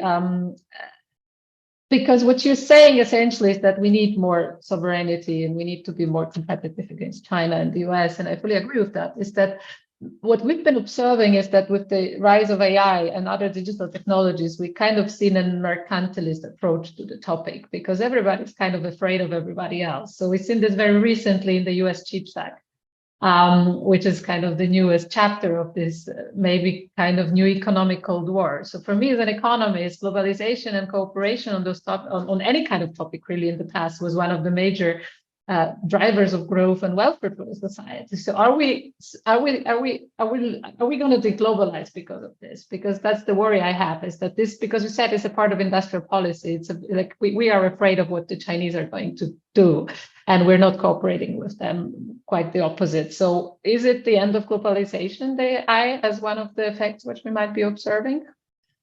Who wants to start? Actually, if that's all right, I know we have only 5 minutes, so like really quick, but I cannot not address what has been said before, because I think it's massive, and it's about the EU leadership, right? So we move from inequality somehow to tech leadership. We move with the conversation, and we can all agree around this table, and I don't think anyone is, right mind will disagree with that, the EU is really lagging behind the field of AI. Okay, that's clear. Doesn't mean we don't have talent, but this talent, as Ms. Lav said, goes to the US. Yann LeCun is French. He's one of the top AI researchers. He works for Facebook now, for AI Facebook, right? And if you look at the transfer of talent from the EU to the US is massive in the field of AI. It's true in a lot of technologies, but AI much more than that. Now, the big question that you had, and I think we have to answer it and address it, like how do we, so we have to do something. I think we all understand the urgency. We have to do something. The only way we're going to be able to fill this gap somehow is to stop having an AI strategy in France and an AI strategy in Germany and an AI strategy in Croatia and an AI strategy in Germany. The only way because again, you said that, Monica, economies of scale. You know, we have to think about the AI strategy in Europe as European level. And the best analogy I can have in that respect is Airbus. So Airbus is a European company. And instead of having a French Airbus competing with a German Airbus, what you have is the wings are made in the UK, the plane is assembled in Toulouse, the cockpit is done in Germany. And essentially, we scale and we divide the labor between the EU countries. And that's the only way we're going to have something like that. So massive, massive, massive investment urgently, but like through massive cooperation, integration of our innovation system. If we keep operating in silos, which we very much do in Europe, we have no chance, right? This is game over. Okay, that's good. But we have 2 minutes. So anybody either want to answer to what Pierre-Alexandre was saying or try to answer my question about globalization, whatever your preference is. And after that, we will wrap it up. Okay, if I can actually jump in. I think that the most important thing is actually that we change our approach, because like, for example, our Croatian AI Association was consulted here in Croatia to write the AI strategy of Croatia. And we just said, let's not write anything. It will just be a boring document. No one will use it in any kind of way. We'll just spend too much resources on it and so on. I think we need to start with like how innovation and how these companies actually start. They don't start from regulators. And I think in Europe, we are constantly starting, oh, we need the AI Act. We need someone actually to create safe space for us to play with innovation. We don't need that. We already have laws who are just saying, if you make harm, you'll go to the jail. Okay, if that's already there, then let's stop like pretending that people in Brussels understand AI. Like the level of literacy about AI and new technologies there is very low. And then like rest of us actually waiting for some people. I'm not expecting from Werner or anyone else to tell me how the future looks like. It would be stupid. That's not how innovation happens. Regulation happens when you see innovation and you see what's good and you allow it actually to be tested, and then all the best practices you turn into some kind of laws and regulation. And we have everything upside down. And while we have everything upside down, it means that we are all wasting time on topics like this, instead of actually 4 of us now actually plotting how we'll actually combine 2 data sources, and we know someone in a hospital will build a new system and then we'll sell it to the rest of the world. We are basically discussing like how can we start, how can we not, we are going to invest in something who. Like no one wants to listen to that. Like we need to be more operational. We need to be more brave about building things. And we need regulators who are just saying, yes, we don't know what AI future will bring us, but we want to explore in some kind of safe way. If we want to promote European core values, we'll do it. The only way how we'll do it by building systems and products based on European core values that are so good that the rest of the world wants to use it. Otherwise, we'll just use Chinese products, US products, Israeli products, Canadian products, and everything else, like we are doing right now in many other fields. Okay, I have to give 20 seconds for Werner to respond, and then we're slightly over time. So please, just very brief response to the critique, and then I think we need to give the space to the next panelist. Good when Werner has more than 30 seconds, we can take the time for Werner to respond to the sympathetic outlook that Mislav always gives us. Werner Stenge, you have quite more than 30 seconds for that. Thank you. Okay, that's good. And let me try to answer both questions also by Monica. But the first one, both by Mislav and by Pierre-Alex, I think we are trying to get a European scale in everything we're doing. On AI, there's not just an AI Act, there's also sort of the coordinated action plan where all the member states with us are sitting together and say, what can we do together? How can we connect the dots? How can we combine research, AI research across Europe? But also how can we create European data spaces? It is not just leaving it to the markets. We talked to many companies, Mislav, also on the data economy, that said we would love to create data pools across several member states, to combine health data or other data, and to do research and other stuff with it. But it was not possible for them. There was no legal certainty. And what about data protection? What about this, that, and the other? We are trying to create European-wide spaces for data and for their analysis. I don't have much time to go into more detail, but trust me, that's at least the intention. On the international side of things, Monica, it's true, we're talking a lot about sovereignty, we're talking a lot about resilience now after COVID and Ukraine, even more than ever before. And where the hell are we going to get all the microprocessors from if we are overly dependent on some parts of the globe? The Americans are doing the same. First, it is not the same as protectionism. When we go out and say we want Europe to be stronger in those technologies, in those critical technologies and digital technologies, that is not because we are afraid of China or this or that. We just know that's where we need to be strong. That doesn't mean that we create then barriers and borders across us, which is saying we need to be there. We need to be ready for this game and we invest whatever it takes. But it's not protectionism. It also doesn't mean end of globalization. It means more assertiveness on the one hand. It also means working with the like-minded. We are having intense discussions with the Americans on AI. How can we make sure that we don't create systems on both sides of the Atlantic that would stifle uptake of AI? We're discussing all these principles of what is trustworthy and how do we measure this and so on. How do we get to similar standards precisely to make sure that within like-minded parts of the globe, this technology can be used and exchanged and sold. So in that sense, I also, you mentioned the CHIPS Act, Monica.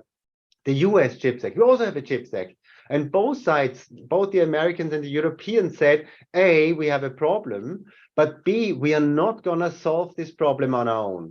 We are not going to now produce microprocessors of all sizes and what have you in Europe or in the US, but we need to be more careful. We need to see what we have, where we can work together, where we rely on one another, how we can diversify the risk. That is just intelligent behavior that next day our car manufacturers are not there without microprocessors. Yeah, but it's just a different game that is played, but it's not one of re-erecting national borders and put an end to globalization. It's just a bit smarter than probably it was before. I very much hope so. So we're out of time. We only touched upon those many interesting topics. I think we could discuss this for another 3 hours. I hope that it was an enjoyable discussion for all of you and all the people who are listening, and enjoy the rest of the conference and the rest of your afternoon.